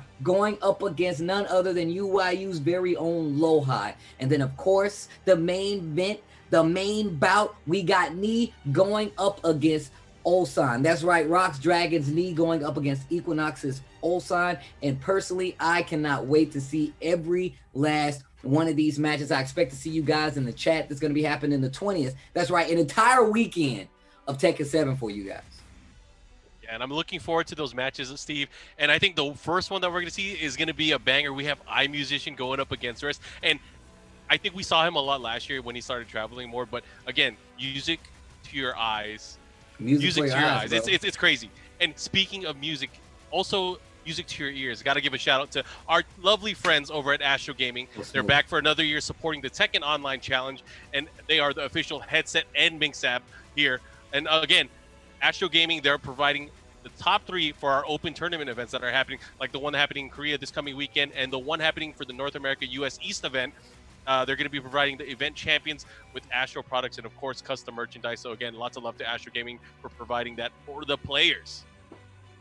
Yeah, man, big shout-outs to Astro. Much as part of this Tekken World Tour, I remember them making the big announcement like, hey, we're going to help you guys out. We're going to give you a little pat on the back, let you know we got some love out there. So big shout-outs to Astro. Make sure that you guys show them some love as well. But we're down to, what, the last 4 matches of this top 8 for ROXnROLL Dubai. And we're man, in the top 4, yeah. This tournament was crazy. Just going back, we looked at the bracket for top 8, and it was so intense. We just saw Lowhigh go out of the tournament to Kangahara Steve after he just beat Arslan Ash in a pretty decisive match. So I think we get into, I want to see who this next match is. Still on the loser side, I believe, if I'm not mistaken. No, I believe we're going to be shifting over to the winner's side because we're down to our top 4. We need to find out who's going to be facing who. At least I think that's what's happening here. We'll see regardless. Again, shout out to Spag and shout out to Bubsy, who you guys can see on the screen right now. It is Chanel, and it's a Wise Honey. So this is the winner's final. All right, so that's a quick 2-0 for Chanel. He'll take his preferred side. Exciting, exciting. I remember I met, so one of the things that happened at the TWT final was me, Rip, No Pants, Rickster. We were sitting in the crowd, and we got a chance to hang out with like Honey, Atifa, as well as the John and a bunch of the other Pakistan players, and we were cheering for, against, with each other, and it was, man, it was one of the dopest things I've ever experienced, man. I'm a big fan of the player, the John, because he plays Marta. So getting to meet these players, for me, I was super hyped. I was like, yo, I'm a fan because you hold true. You stay true to your characters. If we do get if we get a secret boss where we get a chance, if my man the John is not in there, I'm gonna be somewhere in the exhibition. I don't know if it's ever gonna happen, but I need my homie the John in that bad boy. I need to see this guy play as much as possible. I got to give a lot of props to Spag. So Spag, obviously one of the commentators for a lot of the events that we work on, he has been doing such a great job of really initially putting on a lot of these Pakistani players where he would tell us more information about them, who to watch out for. And obviously he helped with the UIU Go event where I think the John ended up representing and winning that tournament so he could participate in the LCQ where we saw him and where you were able to meet him last year. So that was great stuff. All right. Looks like, again, this is the winner's final matchup here. This is going to be a longer set. So this is going to be the first 3 out of 5 set that we're going to see from the broadcast day. And it's going to be between Chanel and Owais Honey. Owais Honey, of course, very much known for his Akuma play. Yeah, that's definitely true. One of the most dangerous Akumas, I would actually say. I'm not trying to run into Owais Honey anywhere. Like, if I got to fight in this a dark alley, nope. In a dark alley, nope. You give me a gun, nope. Yo, Bastard Snake, thank you. I was saying Hira's name wrong. I got to remember that. It means diamond. I won't forget that. Thank you, Bastard Snake. Hira. All right, here we go. Pakistan versus Korea. Oh, man, let's go. Yo, shout outs to Filthy Rich. Watching Who is the John? Oh, bro. Yo. He's been out of it for a while, man. He's been focused. But again, shout outs to Filthy Rich, of course, a longtime member of the Tekken community. We miss him. Yo, chat, can y'all do me a favor? Can y'all make some noise for Filthy Rich? My man just had a child and is actually Daddy Filthy Rich at this point. Daddy Dirty Money, I like to call him. All right, we're going to go into the matchup. This is the winner's final. Again, a race to 3 to see who secures himself a spot on the winner's side of the grand finals. Ooh, wow, nice he was able to scoop. Kick. I like it. Yeah, downtown. Break. Just go for the floor break. Take it. Just take it now. Beating for these opportunities, and look at the compact nature of the defensive reads here that Owais Honey is going for. But the rhythm of Chanel, he's really been finding all those holes. And look at that, again, getting that slight sidestep, and this time getting the big hit and the first round. You were talking about like players that are using like, you know, Dragon Punch. Like one of those instances, you gotta be able to just wait. You know what I'm saying? You have to be able to bait those out because they're all launch punishable, right? Oh, they're very punishable. But that's the thing, is like everyone knows that in any game where you see the Dragon Punch, it's super punishable, but it doesn't stop people from doing it.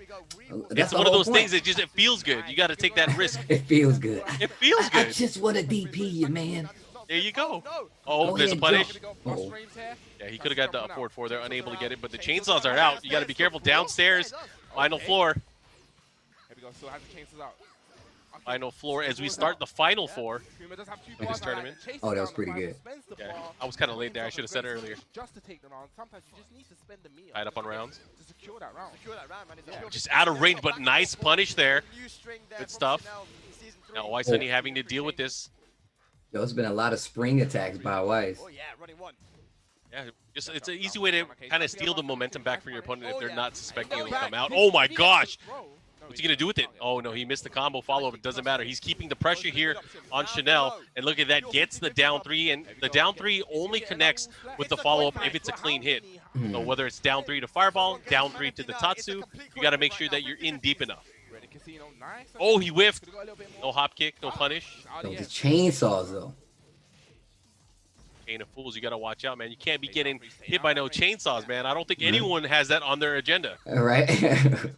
Ooh, what's up? Whoa. Note to self, avoid chainsaw. Siri, make a note. Don't get hit by chainsaws. Hey. So when you block down 3, it's always going Oh, the drop. Nerves. I'm going to say nerves. All right, this time able to float here, continuing. Goes for the down 4 into the head. Look at that. Oh, and I told you, Steve, I love it. You love to see it. Just do it. Feels good. It feels good. It feels good. Yeah. I mean, I hope people got that. I hope they know what we're talking about. Look, man, Mike, we already know that we're old. We're the people to get those We're jokes. seasoned, homie. Seasoned, I like that. Seasoned. You know what? You're right. I do got a little salt and pepper going, so it's all right. You know what? You're 100% right.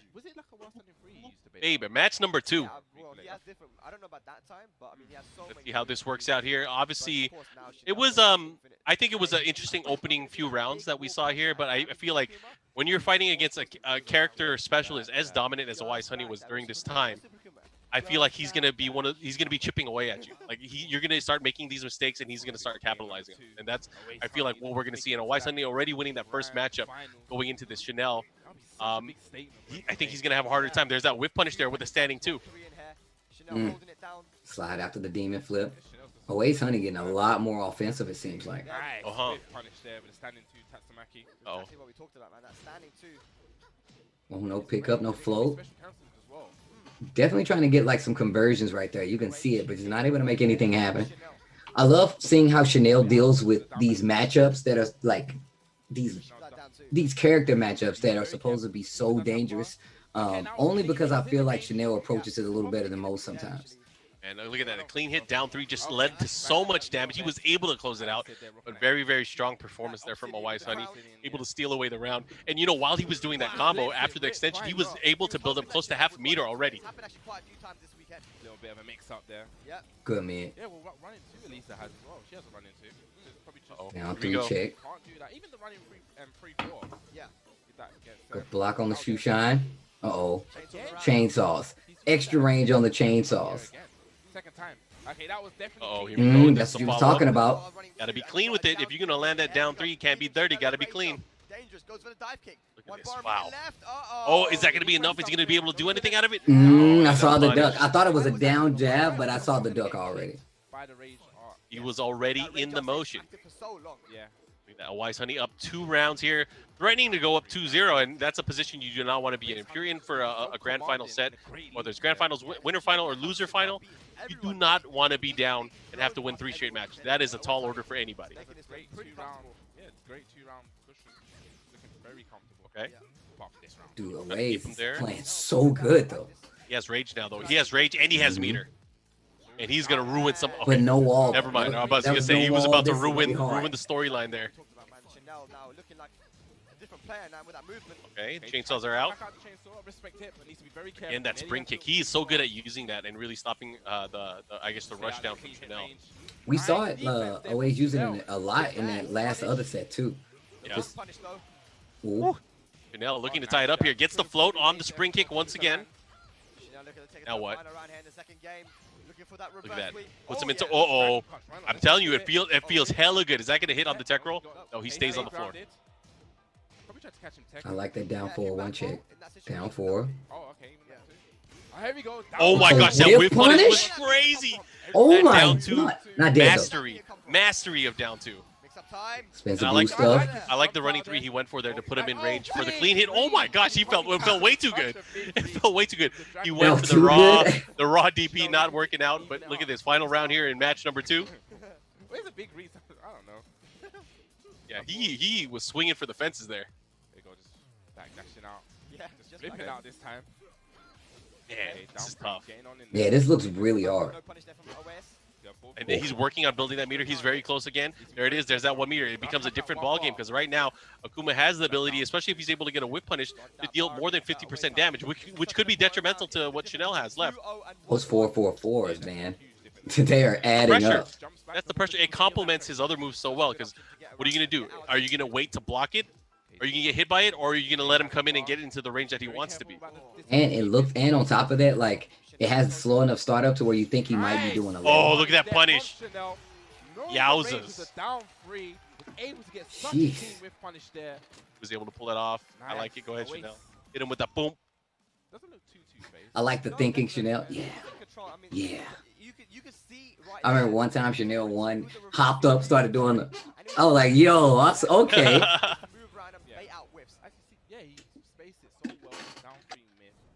right. So it's tied up 1 apiece again in the grand finals here, or in the winners finals, I should say. In this race, first to 3 between these 2. Mm-hmm. Elisa in the season, but now we're going to go to the Akuma stage. Yes, the abandoned temple. Yeah. Oh snap!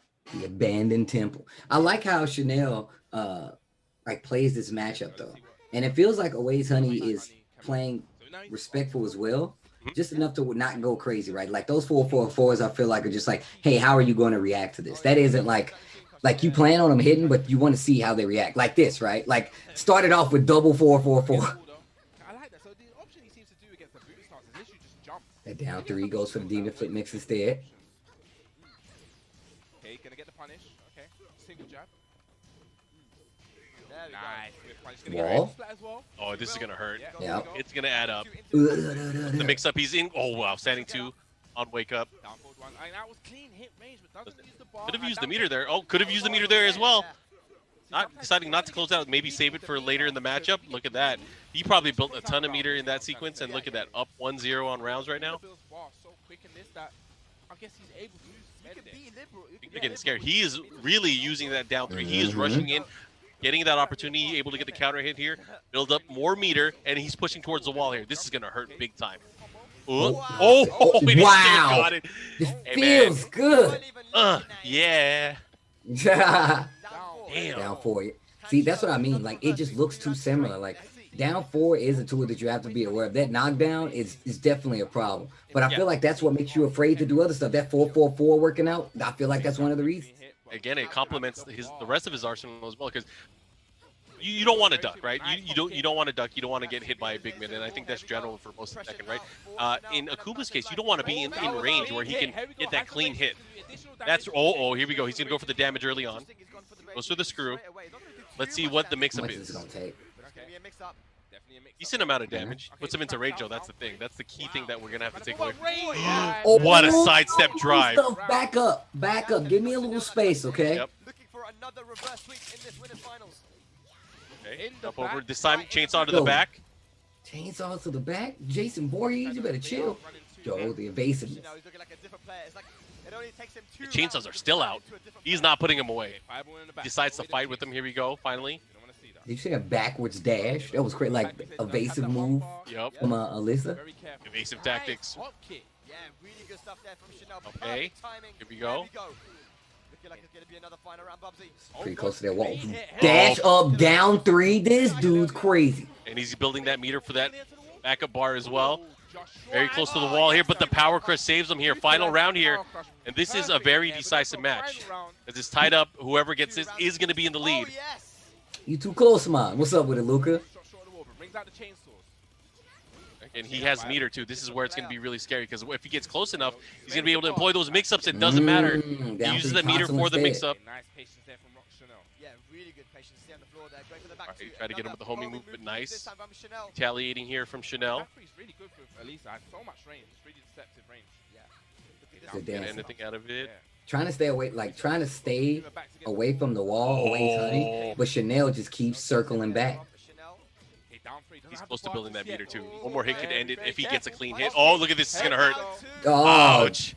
not dead though. Oh, the wall. Oh, never mind. Now you're dead.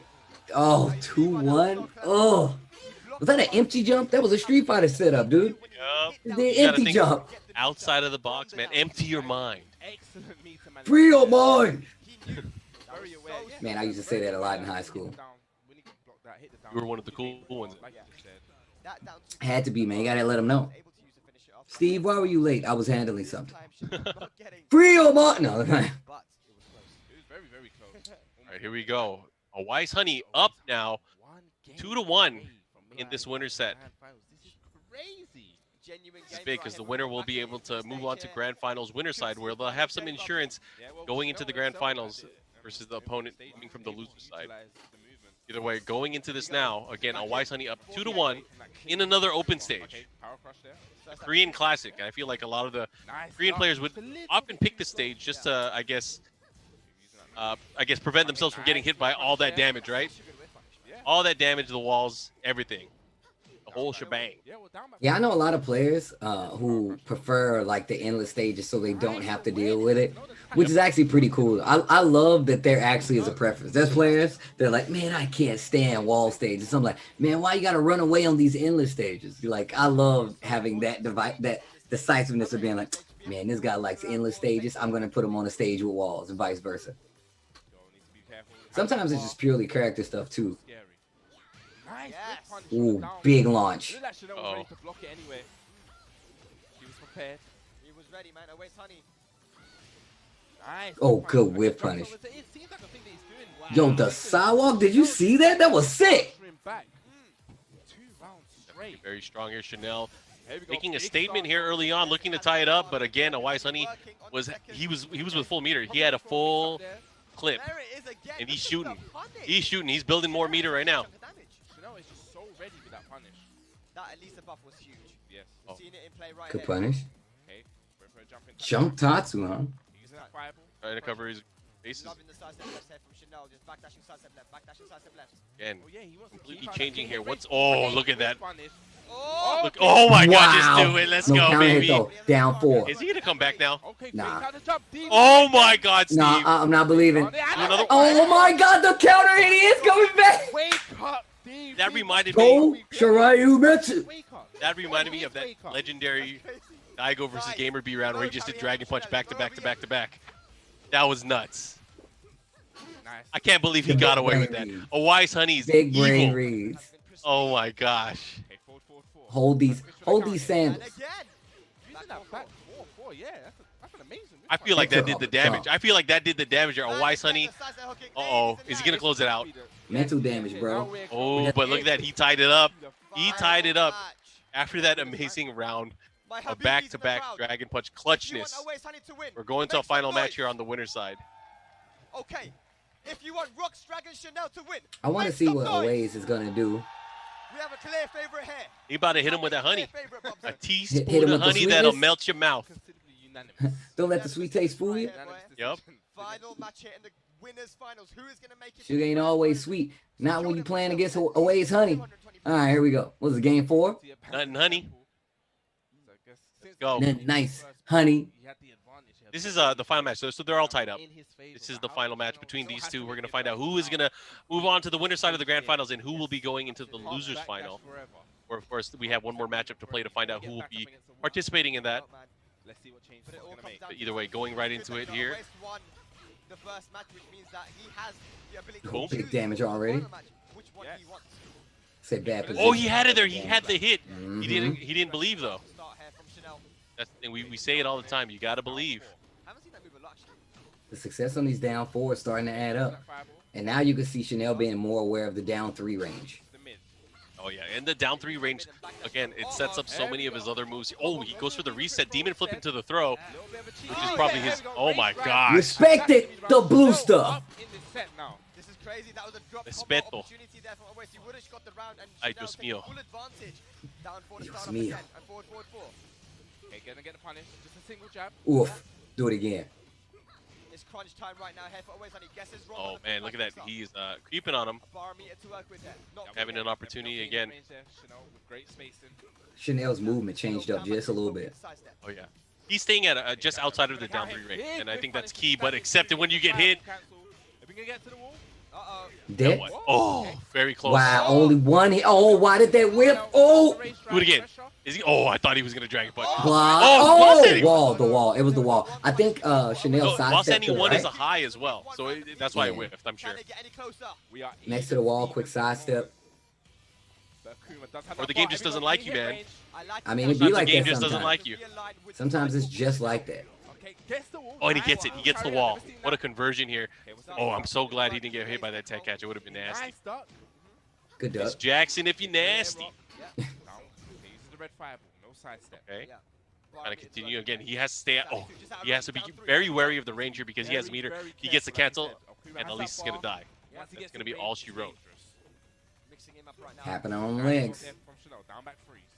Down back free again. Uh-oh. man, Uh-oh. chipping him away. And this This should be could be it. it. Yes. There Ugh. we go. Oh, Definitely it. Chanel on set set, point. move into grand finals. Set point, Chanel. Chanel- Can he do it? Can he do it? That's the question. Yeah.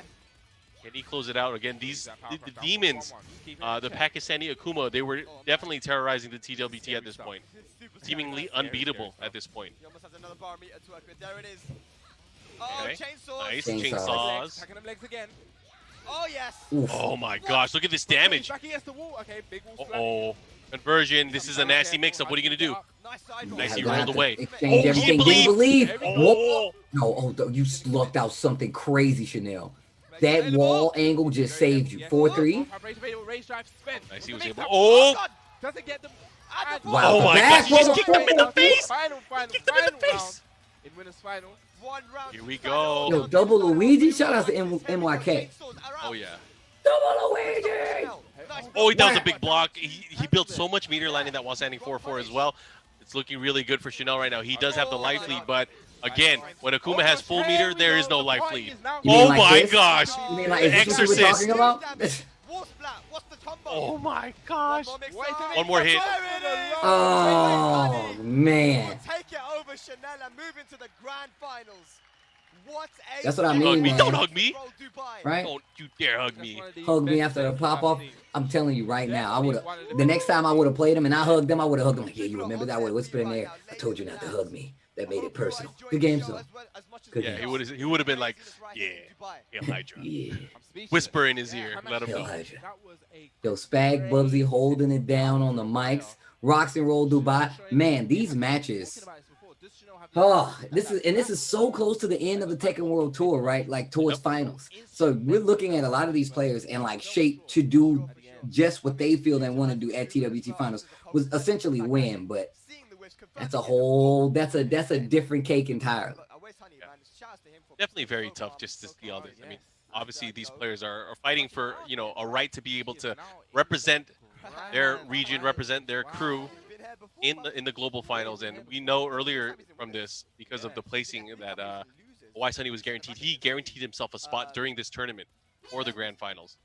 And Or for that probably the could be world finals. and that could be like part of the pop off, right? Like Yeah. knowing that you secured it, you know, it ain't nothing personal, but if you get it, you got to make sure the people know, man, you worked hard. Aways Honey is definitely a top tier player. You talked about how Arslan Ash was talking about, is Akuma still an issue for you guys? Like is that Akuma thing still a problem for you guys? Let me tell you how to beat it. Like, I feel like Aways Honey is one of the prime examples of like what happens. I mean, and Hero as well, right? Like starting off with the Akuma, then going to Steve Fox, like having that kind of that shell in this instance, be like, well, look, if you can make it past, you can make it past my Akuma, then I'll give you the Steve. And you're dealing with different things fighting as Steve at that point. Now you are Oh yeah. basically in. You've qualified And that's the for crazy thing finals too, with is that like win on the sometimes winners' you'll be like, oh, he Tell me uses how an you Akuma feeling player, about and then going into the you grand might not have data against his other character. And I think that was the case for a lot of these Pakistani players. Is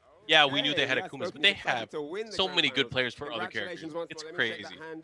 Wise Honey, ladies and gentlemen. Wise Honey is going to get into the grand finals, of course, where he secured himself a spot on the winner's side. And Chanel and Kanga Hira now fighting in the loser's final. Take it away, boys. One of these two will move on. But one will get third place and a salty third place. What a match, man. But we do need to regain here, Bubsy. Ryan Hart holding down on the interviews right there. We now have Chanel staying up on the stage. Ryan Hart. Ryan Hart. Ryan Hart. I got that from my boy Femi, F word. Man, shout out to F word. Ryan Hart. Going out enjoying Dubai, Abu Dhabi. He came to me and he said, This dude Bubsy, I ain't seen him in so long.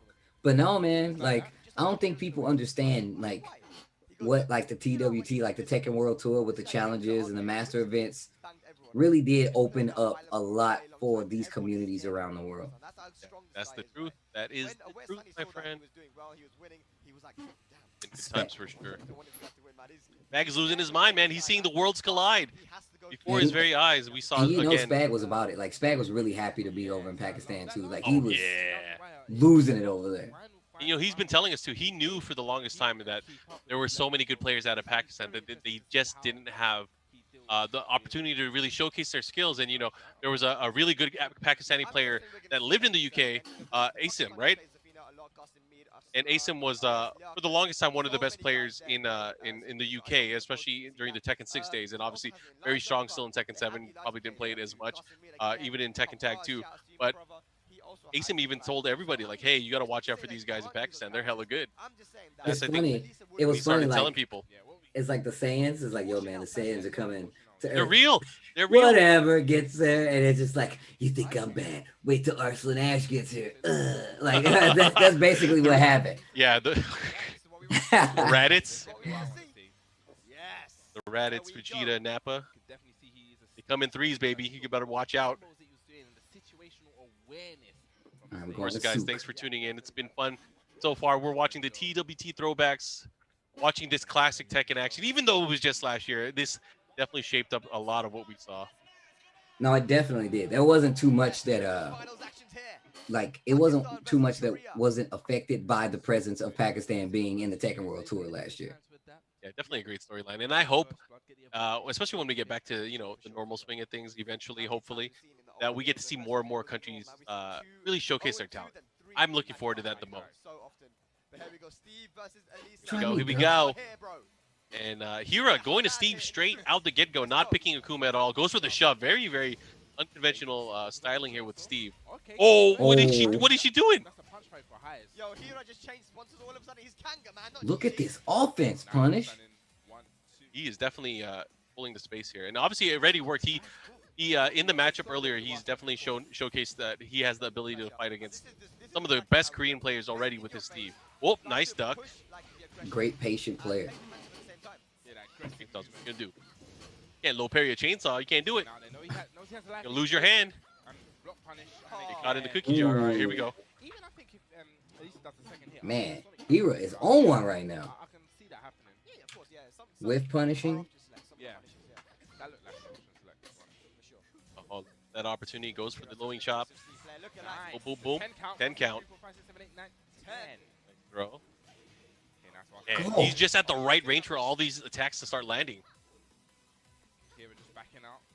Taking that space in game in a minute. And Life lead in favor of Hira. Nice dash up into sidestep left. If you do want to sidestep against Steve, left is the way to go. Oh, he went instant peekaboo stance down forward 1-1. Okay, nice. Low parry. Wait a minute. Get to the wall. It might be close. Oh, The corner, the weird angle on that wall. Tries to go for the mid. Down jab blocked again. He does defense looking so solid. Definitely There we so. go. Ooh. he definitely knows how to use that rocket launcher. You see the shoulder swag after he lands that? Just holds it. Yep. I mean, that's you have quite the arm on you when you call one of your punches a rocket launcher. It's your left too. It was your left. Wasn't even the right hand. Dang, it wasn't a dominant hand. Yeah, it And wasn't it's even still and it's still the rocket launcher. Yep. Ooh, definitely wall. Here we go. Touch crit awareness to maximize that combo damage. Look at that. Albatross Albatross low. low. Mhm. Oh, he doesn't get it. Not a big punish there. Had an opportunity, doesn't go for anything, did not pull the trigger. But here That was the again. unblockable. Yeah. Oh, nice Good sidestep. sidestep. But the Whoa. sidewall messes things No, up, and wait, that's no, gonna hit. no. Is it? Oh That's gonna my hit. God, you're That is dead. the fastest rage art in the game right there. That's Kiss the definitely fist. dead. Mm. It's very unfortunate for Chanel, but it's great awareness for Hero to be able to Let him wake know. up Let him know. We had to zoom all the way in his Okay, personal space to Right. get that reaction. We had to let the cameraman know. We need you to go so far in that you can see his soul. Let us know Hira is that rage stone art. face, yo. Hira is straight stone face. Like, you know why I'm here. Trying to get this W. And Yeah, it's stop you. It's an extended set too. He wants to secure an all Pakistan finals. Is that what he wants? He wants to secure that. Crazy I wouldn't be stuff. surprised, man. That's what I mean about pumping up the players around you too. Of course, you know what I'm saying, they want to win, but it wouldn't Oh, be yeah. bad if one of the homies won too, right? Somebody that you play. Me personally, like if one of my friends wins the tournament, that's still a victory for me, man. We still both nice. I mean, Still you're the eating. nicer. You're still the nicer, but we both still nice.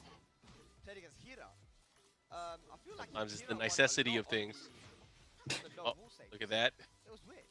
Again, this is open stage. This is the Korean Classic. We called it out earlier. That oftentimes the Korean players or just international players in general that feel like spacing and they want to avoid maybe the wall damage, they go for these open stages. And this is good because like Steve Fox, I feel like he definitely gets a little boost when it comes to these walls. Not only like for damage, but for pressure too. Yeah, and he's such a great character when it comes to locking down his opponent, especially with walls in play.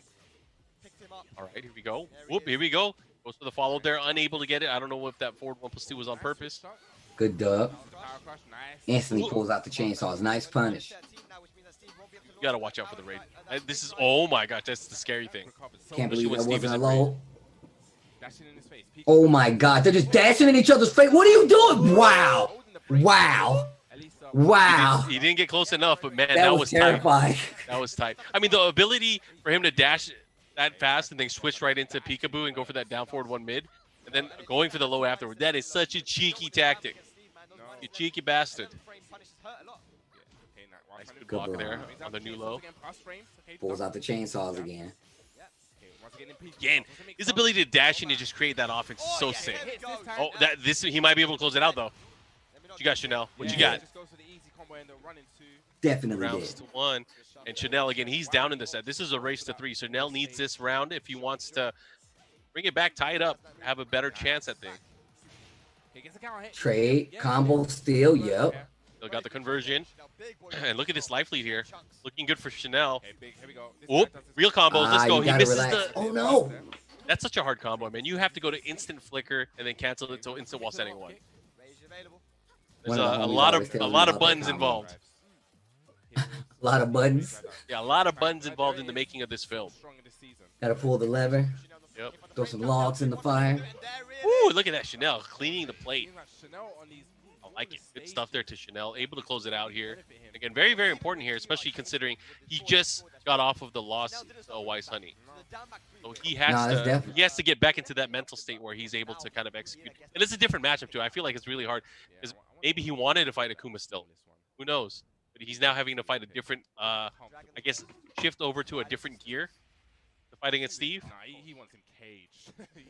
Nah, it's definitely a different, like a completely different pace. I feel like fighting Steve. So, if you're prepared to come in fight an Akuma, this can definitely throw you off a little bit.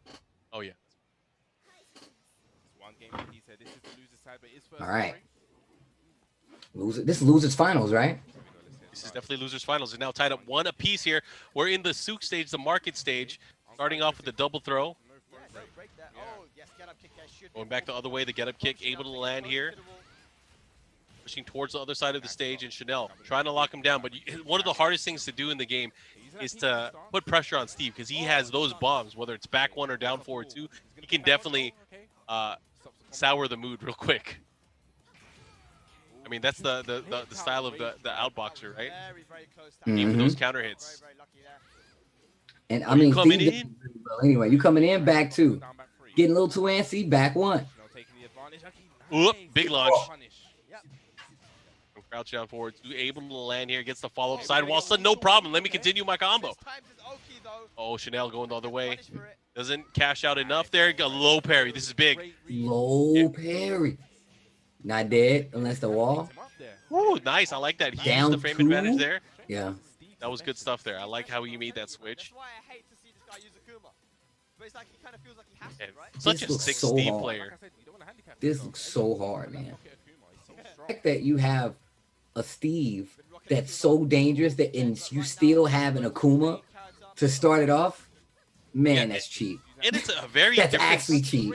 It's a very, very different Steve than probably what Chanel is used to.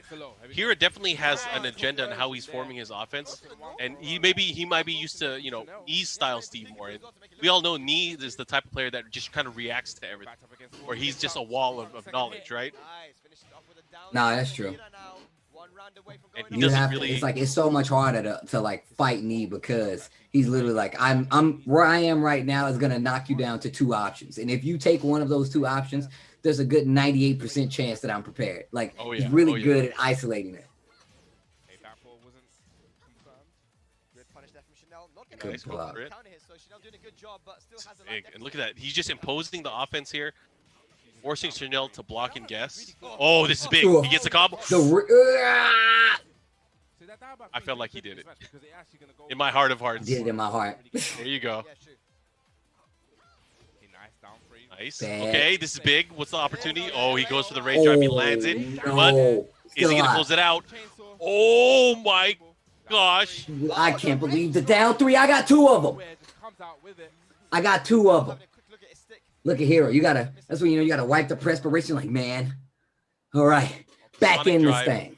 The Sonic drive is so tough to deal with. It's so quick, it's safe, and it leads to so much damage. What's Chanel doing? Chanel's signaling for something. Yeah, I think he accidentally hit rematch. Water. Agua. Agua fresca.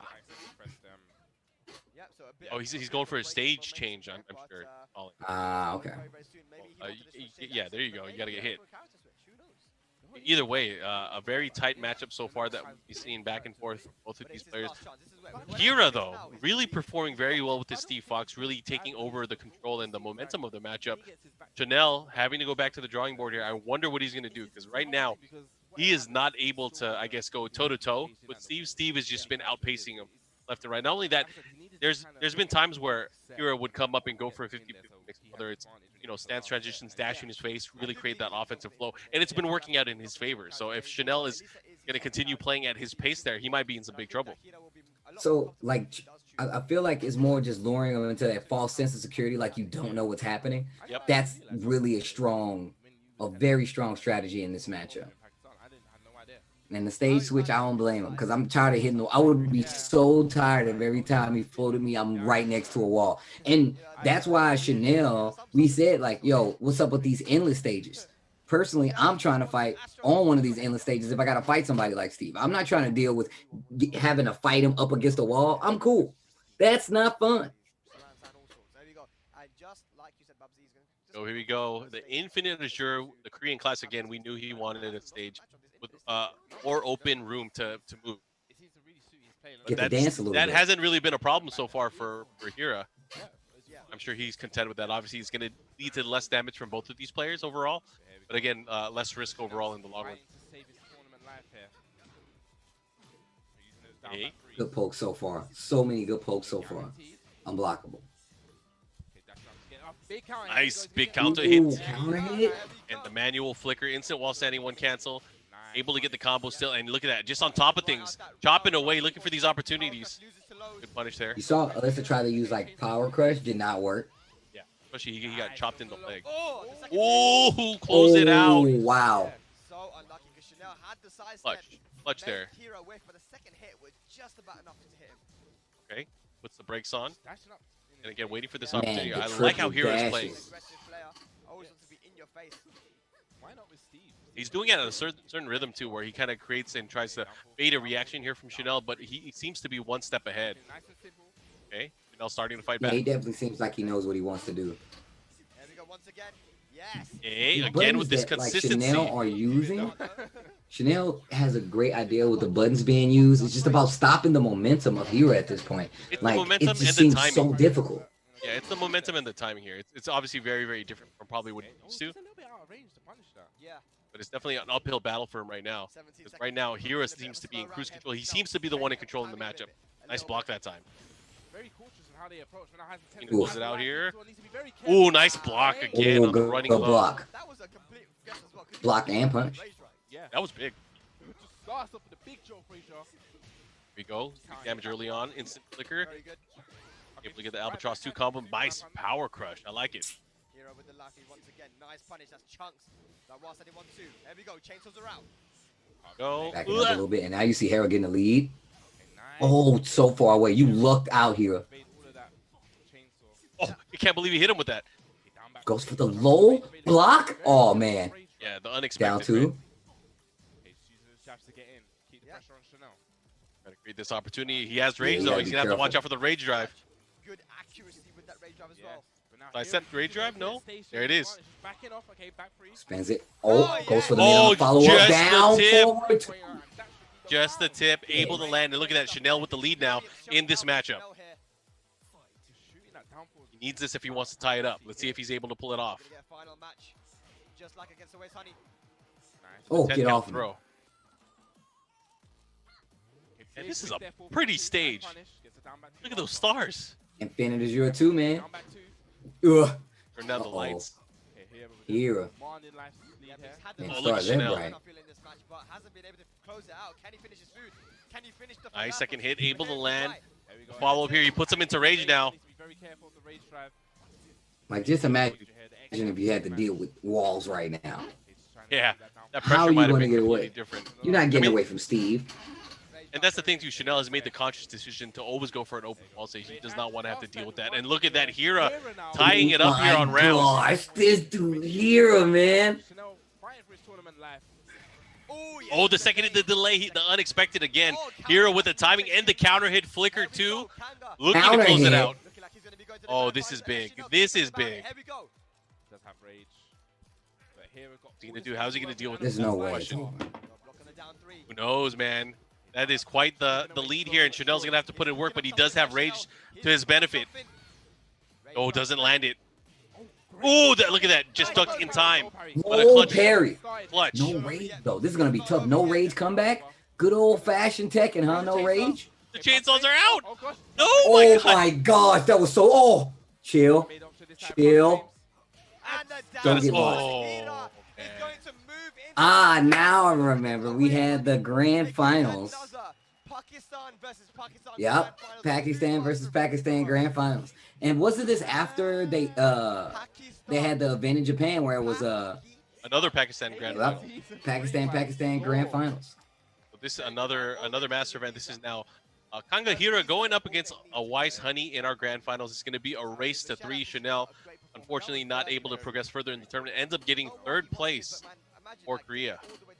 Chanel, another player that's consistently, I mean, even before it was called the Tekken World Tour, the King of the Iron Fist tournament finals, yeah. we saw Chanel versus Saint in some of these situations. Chanel, another player that, like, I feel like there's going to be a year where you're not going to be able to stop him. Like, I feel like it's a time coming, and people are going to be like, man, Chanel, I don't know what to do. And I'm going to be like, it's about that time. Like, Something's just going to snap in him. He's just going to start going crazy.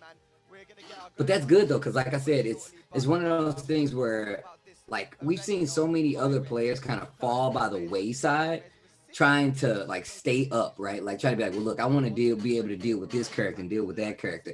The fact that, like, Pakistani players have just taken the leap to say, hey, well, look, we're going to eliminate this player by understanding Akuma and then make everybody else deal with our stronger characters. So we're going to look at the bracket one more time. Let me see if I can actually see everything. So Wise Honey versus Kangahira will be the grand finals. Kangahira actually beat Chanel 3-1.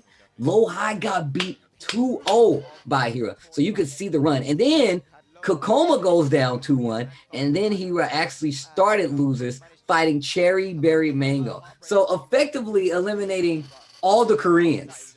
Oh, yeah. Hira, I mean, looking at the matchup so far, I mean, Hira has been almost flawless throughout the entire run, throughout the losers bracket, and now has made it all the way back to the grand finals, where he's going to fight against another monster in a Wise Honey. The question here is, like, I don't remember this finals. I don't know who he's going to pick. Is he picking Akuma? Is he even going to try or entertain the fact that he's going to battle a Wise Honey with Akuma, or is he going to go straight to Steve? That's my question. I can't remember the characters they played, but I just remember it was them in the finals. So. Yeah, is it one of those things where, like, you got to fight fire with fire, or are you going to go to the character that you feel most in tune with, Steve? I'm definitely gonna play. I'm gonna play the character that I'm most in tune with, right? Because I feel like if I do that, like, I'm leaving everything on the tournament, right? Like, I can go back and look at that and be like, well, look, let me see what I did wrong with this character specifically before. You know what I'm saying? You're not mad at yourself, but I say what was my 4th grade teacher. You got to stick to it, man. Whatever decision you make, I feel like you better stick to it until it's absolutely, positively not working at all. Because if it ain't broke, don't fix it. If you getting away with some scumbaggery, beating people up, don't change it. That's one thing I learned in STL. Oh, you ain't beating it? Looks like we got a strategy. But you know it's negative. Hey, it doesn't matter. It's working. Yeah, that's the crazy thing is, like, part of the strategy now. people are getting hit with unsafe moves or they're not punishing it. If somebody is doing a move and you're not punishing it, it's safe. It's safe. I don't care how bad it is. It's officially safe. Yep. Negative 23, did you punish it? Safe. It actually makes you recover crouching. You get a free launcher. Nah, man, you're not punishing it, though. So, for me, it's just a move to make you panic. Thanks, guy. Yo, shout outs to everybody at home watching. Hashtag TWT Throwback. This is ROXnROLL Dubai 2019. I know you see my boy Spag, Bubsy on the screen, but it is actually us, MarkMan, Tasty Steve, giving you guys the rundown of the throwback, excuse me. Yep.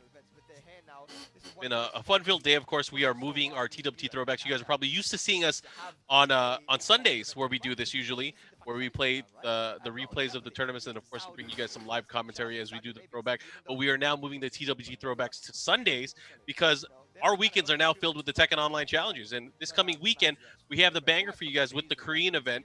And I hope you guys are looking forward to not only the tournament, the final boss, but also the exhibitions that are going to be happening the next day, where we have quite the lineup.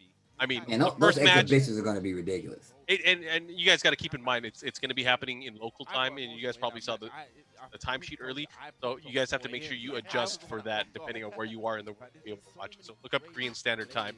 I believe all the action starts at 2 p.m. Korean Standard Time for each one of the days. So keep that in mind when you look it up. Yeah, for sure, man. And this Somebody say, don't I miss the I'm telling you, that TWT matchup, ball." the character specialist matchup, Yoshimitsu versus Hwarang, I can't wait to see that. And the thing is, with iMusician, the way he plays and the way that he's able to utilize Flash, I can't wait to see what kind of counter measurements, because these guys have known each other, known for a while, who they're going to be playing against. And I think that's one of the most beautiful things about Tekken is if you have the prep time. And we both know prep time is a beautiful thing. Yo, when prep going time into a definitely matchup. changes the game. Look, it's literally all about how much knowledge you have in dealing with a lot of these characters. I should note to people too, if you guys are wondering, the tournaments themselves, or I'm sorry, the exhibitions themselves, they are not character locked, so they don't have to stick to their characters. They don't have to. They can make changes. They can switch. Obviously, the winner has to stick to the character that they won with last, but that's it. So we might see some surprises. I'm looking forward to it. Nope, going straight to the Steve. Here we go, Steve Fox. It is, and it's the Geese Howard stage. I love this stage. Bro, you already know how I feel about this stage. I love how Oasis Honey actually uses fireball pressure just to test you, right? Makes you comfortable trying to swing at this range when there's no meter. Oh, that was so sick. He was able to maneuver with the ducking or with the duck animation right underneath the fireball, and he got the launch. That was crazy. That is definitely someone that knows how to fight against Akuma. He must be from Pakistan. That's crazy. Oh, Back one. Uh-oh. No. ain't no fun if the homies can't back one.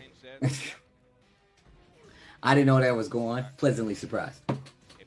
Nice. Keeps him there. What's he going to do? Oh, he went for the Wasanadu. No punish on the Wasanadu. There was no cancel. Doesn't matter. Oasis Honey, first round. Yeah, stealing that first round. Yeah, play the distance. Play that range game. Oh, yeah. Mike in the chat just said, loving these throwbacks, especially with the lack of tournaments due to COVID. Keep up the good work. I'm glad that you're enjoying them. So, if you like, again, if you guys like what you're seeing, make sure you guys join in on the conversation. Let us know what events you want to see. Here's the big combo here from Wise Honey. He has him at the wall. He has the meter as well. This is where it gets scary. Oh, Ooh, back two. nice conversion still. He was able to optimize that. Oh, and a big counter hit. Is that Dunzo? Yep, that is definitely Dunzo. Bringing the round back. Tied up. Let's go. We're taking it back. The round, I mean. Taking it back to the throwback. Okay, what's he going to do? I thought he was going to duck under it again. That was brilliant the first time he did it. The wall splat. I think everyone does now, man. Seeing this guy, Steve. Tries to jump flip. Not working. Away, Sunny in the driver's seat. 4-3, keep him honest. Yeah, that 4-3, like I feel like it's fast enough to make people second guess moving a lot versus Akuma, but like it's an honesty tool. It's like, hey, what are you doing? 4-3. Hey, what are you doing? 4-3. All right, you're swinging a little crazy. Back one.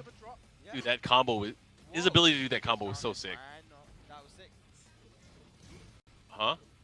No, he doesn't get it. He went for the back two there. Maybe he thought he was going to sidestep. Never mind. There's the punish.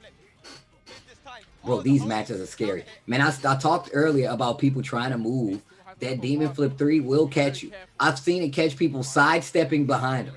Yeah, the Demon Flip 3, especially if you try to, float him early, and he clips you with that, and that's a counter hit launcher. If he hits you with that counter hit, it's lights out. It's going to hurt.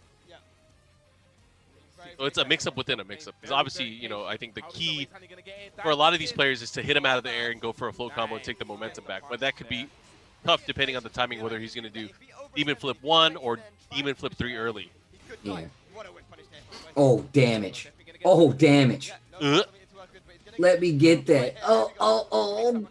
I like him staying on the ground. Yeah, that was smart. I mean, you don't want to tech roll. There's certain situations where Akuma can get the dive kick from the Demon Flip and just deal more damage overall. Have to do the beat down punch. Finishes the string down 4. Wise Honey looking to get the first match. Nice block there on the rage drive. Oh, he went for the mid, but look at that. Cheeky down foe. Down foe. Down for the set. Yeah, you can see Hero just reaching right now, trying to figure out like, man, what do I do? Waze Honey's defense, I feel like it goes like he has levels to it. It's like, oh, this guy's getting a little too crazy. We're gonna take it up to DEFCON 2.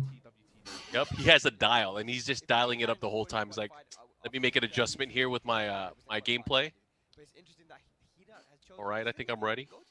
I think I'm ready. Is that enough plasma? All right, we got enough plasma. Let's go. Yes, check. It's crazy. Like, you got to think about it. Do these robots, these players that are so good, do they have like an internal check? Like they jump into one of those Gundam mechs. They're like sitting in there. All right, things are good. Thrusters are good. We got super meter. Check. All right, let's go. All right, let's get started. Go! No, I'm just kidding. That would be tight. That would actually be sick. I like the options going for a bunch of lows because now Waze Honey's moving around a lot and it's getting him in trouble. Oh, they trade blows there, but in favor of Steve. Of course, Steve getting the counter hit down 4-2, which forces a stun on counter hit. All right. Ooh, this is big. That was wow. That was enough. Hira, you can tell he really knows this character. It's so cool. Not only does he have the character specific strats, he knows the matchup, the anti, what he gets in certain situations. Oh, look at that! Wow, what a putting. What the? That'll teach him from doing it. He ain't gonna be in Rush Hour 3. No, he did. What's gonna happen here? Oh, the rocket launcher. Oh. The conversion here again. He's trying to keep him there. He went for the frame advantage. Unable to do it. Better be careful by that wall. Back one. And Wise Honey is so dirty. He's even using the dirty costume too. Oh, he put the brakes on. All right. Back to him. No buttons. Does hitting a character in the back cause more damage? I don't think it does, actually. I just think it's just the strings itself. Like, you get those hits, and a lot of times, like, they're moving. So you can get, like, guaranteed launch situations. And certain strings, if they have mid follow-ups, you can't duck them. So you're just getting raw damage in a lot of these situations. That's why sidestepping is, like, really important. Steve is one of the characters that if he gets your back, he can take off a lot of damage in a short amount of time. That's definitely true. And I think the main advantage for hitting your opponent in the back is it causes things to be guaranteed that aren't usually guaranteed just because they're not in a state where they're naturally blocking. Oh, God. He won with the low jab. I like it. 3 rounds. Easy 3 rounds, as Spag mentioned. That's what Asim said, you know. Laser Scraper is guaranteed from the back. Yeah, Fred and like there's certain characters like I remember the thing is about it, like I had stuff back in like older Tekkens where it's like, hey, you get their side. You seen Dragunov has it as well. It's like you can get like the first 6 hits of his 10 string if you get him side turned, right? Yep. And there were situations where you can, if someone swings, you can say, well, if I sidestep here, it's gonna put him at this angle and I get those 6 hits. There's a lot of situations like that in Tekken with character specific situations. So make sure you're aware. And that's what I was kind of touching on earlier. There's a lot now where players are doing this on the regular. Like they're like this, like that right there, unscaled damage. And if you guys are just tuning in right now, you guys are watching the TWT Throwback. We're going back in time to the 2019 ROXnROLL Dubai event from November of last year. My name is Mark. I'm here with Tasty Steve, and we are in the middle of our grand finals. We have 2 superstar players in Kanga Hira and Awais Honey from Pakistan battling it out for the championship here. Right now, Awais Honey sitting on the winner's side of our grand finals. It's all tied up 1 apiece. Yeah.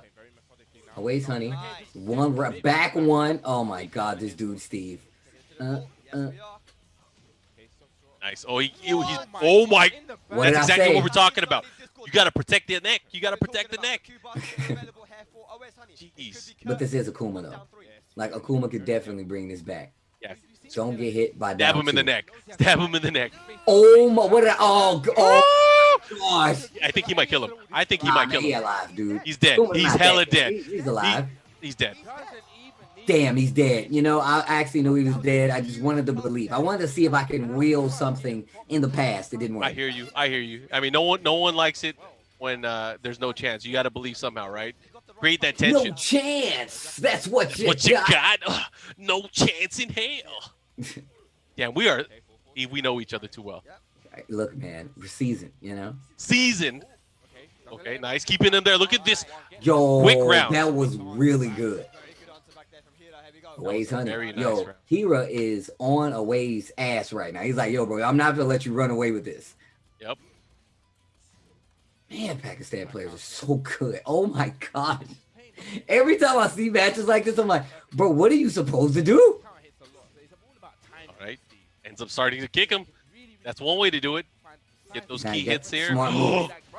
Wow, he just did it. Talk about time. Down two. Bunch He of knew damage. something was going to happen, and he's able to get the wall as well. This is going to hurt big time. Even flip. Mix up. Extra damage. Oh, he just keeps him there. Goes for the overhead. Nice. Ow. Oh, yeah, using kicks. Here we go. Goes to the low. Okie doke. Oh, the punish. Is that going to hit? Mm. Oh, he might be dead. No. I heard Spag say it. The punish kissed the fist. Hira is Dead. sick.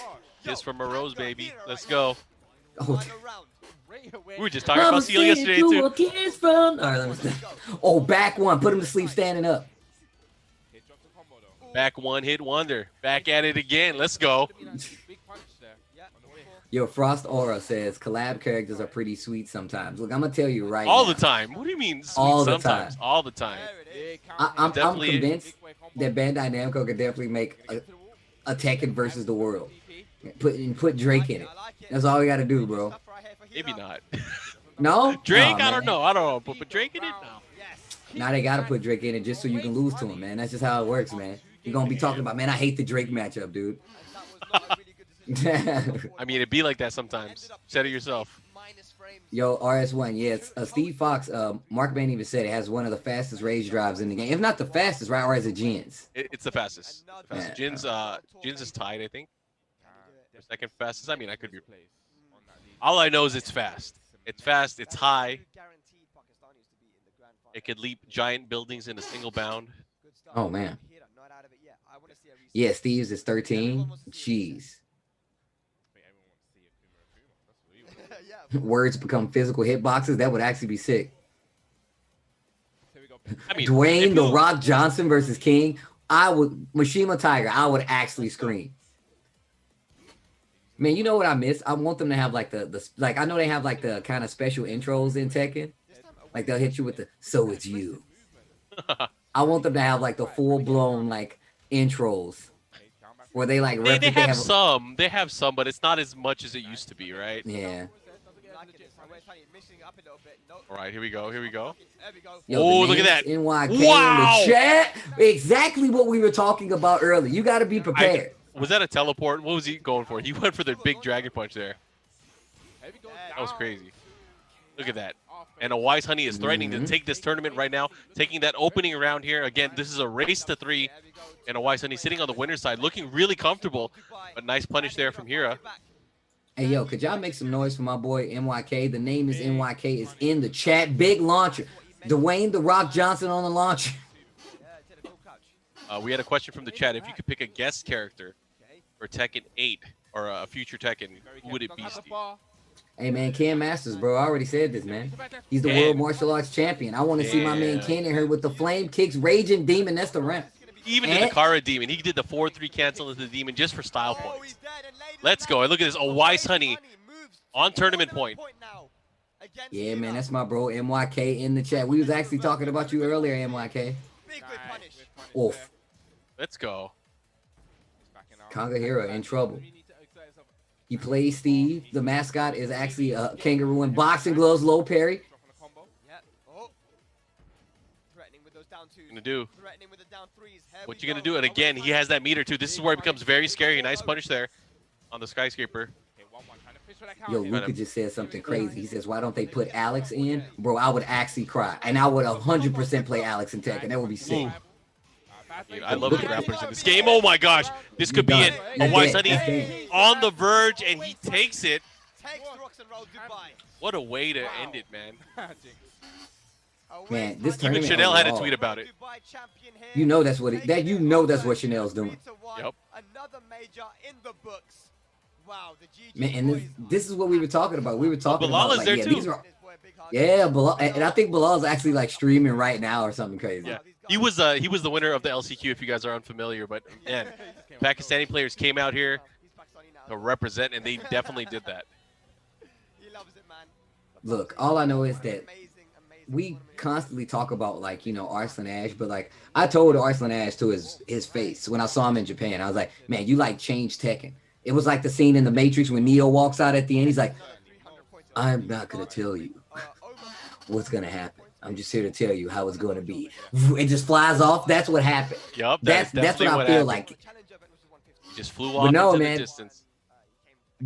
this year in Tekken is like historic for me. Like for me, I feel like it's one of the biggest changes, like the biggest seasonal changes and just the playstyle changes in Tekken for quite some time because it introduced so many more scenes to what's happening in the world of Tekken, as well as just the new Tekken World Tour format of making sure we get like the best players possible.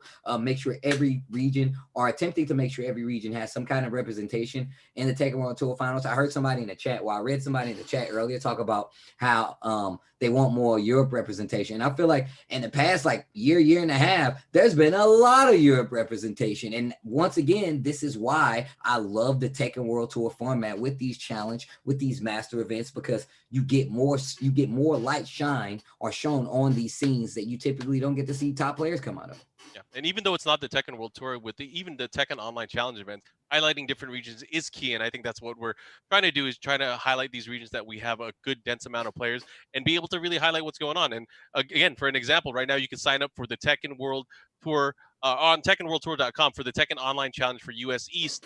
That's going to be happening on September the 26th. That is an open tournament on PS4, so make sure you guys sign up for that. And on that same weekend, there's going to be exhibitions. And speaking of which, this coming weekend, there's going to be the Tekken Online Challenge in Korea, and there's still time to sign up for that if you are in the Korea region. Make sure you go ahead and sign up for that on TekkenWorldTour.com. Sign up on the Smash GG page, and that's going to be fun because, again, it's going to be a tournament filled with a ton of great players, and again, another weekend with exhibition matches, as you guys can see on the screen. Let's talk about this, Steve. These Bruh. matchups we've been talking about the entire weekend. Check out the Oh. Bandai Namco Esports Twitter. They've been posting teasers about all the matchups that are coming up. But let's talk about iMusician versus Rest. Two character specialists, and again, what was it? Music for your eyes and no rest Music for the for weary. your eyes and no rest for the weary. Man, we should probably do the promos for these, bro. That was such a sick music for the eyes, no rest for the weary. That's actually sick. And then of course, I honestly think that Rest is super slept on. One of the things that I remember about him is seeing him at a BAM, what was it, 2 years ago? Oh, with yeah. some crazy matches versus like JDCR. Yeah. Like I think it was an Ulsan match actually as well, and just playing Hwoarang all the way through. iMusician, of course, one of these people that came on the scene and very strong, very strong Yoshimitsu player who has been around, but first off and kind of introduced to the world via the finals as well as that LCQ. And then we go back and we talk about the fact that JDCR is going to be playing up against Loha. This is a match that we've seen throughout the Tekken World Tour for quite some time. But when it comes to like these longer sets, these first to fives, and, not having anything on the line and being prepared for, a one-on-one matchup, that's probably one of the things we very rarely get to see, because we don't typically get to see these exhibitions where it's player versus player and they have that prep time that you were talking about a little earlier. Prep time, baby. And again, it's a beautiful thing. And if you guys haven't had the chance to do it, check out the Bandai Namco Esports Twitter. There are some updates where there's a hype video. There's a little bit of an interview video as well, kind of a teaser of what you guys will be seeing. Of course, again, a matchup between like JDCR and Loha. It's going to be epic, man. I can't wait to see. And I don't even know, like, these characters that you see on the screen, they might not even be representative of who they'll pick. I'm pretty sure iMusician and Rest are going to pick those characters. But even with the other players, these guys can use so many different characters. So it's going to be fun to see how that's going to end up. I'm definitely going to be watching. I actually just can't wait to see these guys play. I've still been keeping up with all the respective scenes, even though, I'm stuck in the house. It kind of gives me, better ways of looking at all these new players. So I'm really excited that we have these exhibitions. The fact that we do have like the perks of, the secret boss challenge as well, all to kind of keep things going, moving in a positive way. And on top of that, we still have season 4 news that could potentially be coming at any time. We saw Michael Murray talking about that on Twitter. I can't wait. And I know they're already working hard. For me, I'll tell you guys at Bandai Namco, take your time. We're waiting on it, and we already know it's going to be good. I'm excited, Mark. I know you're excited. So. Oh, yeah. I mean, I may not show it. I don't have the same energy that you have, but again, as you mentioned, there's been a lot of things. Michael Murray recently tweeted apologies for the lack of updates from the team side, but he was hoping that they can show something hopefully before the end of the month as far as an update. So hopefully you guys can look forward to that. But again, thanks guys for tuning in to the TWT Throwback. I got to give a lot of love to everyone over at Bandai Namco Entertainment, the 10-0 crew, and of course Astro Gaming for supporting what we do here for the TWT Throwback, and of course just the Tekken Online Challenge and Tekken World Tour stuff in general. So, Steve, is there anything you want to say to the fans that are watching or any of the Tekken fans that are out there? Hey, man, just keep watching and supporting Tekken, man. I really appreciate you. You already said shout outs to 10-0, shout outs to Astro. Make sure you guys hashtag it. And like you said before, Thursdays will be for TWT Throwback. And I guess that's all it's going to be for today. We'll see you at the next TWT Throwback. And as always, peace. バンダイナムコ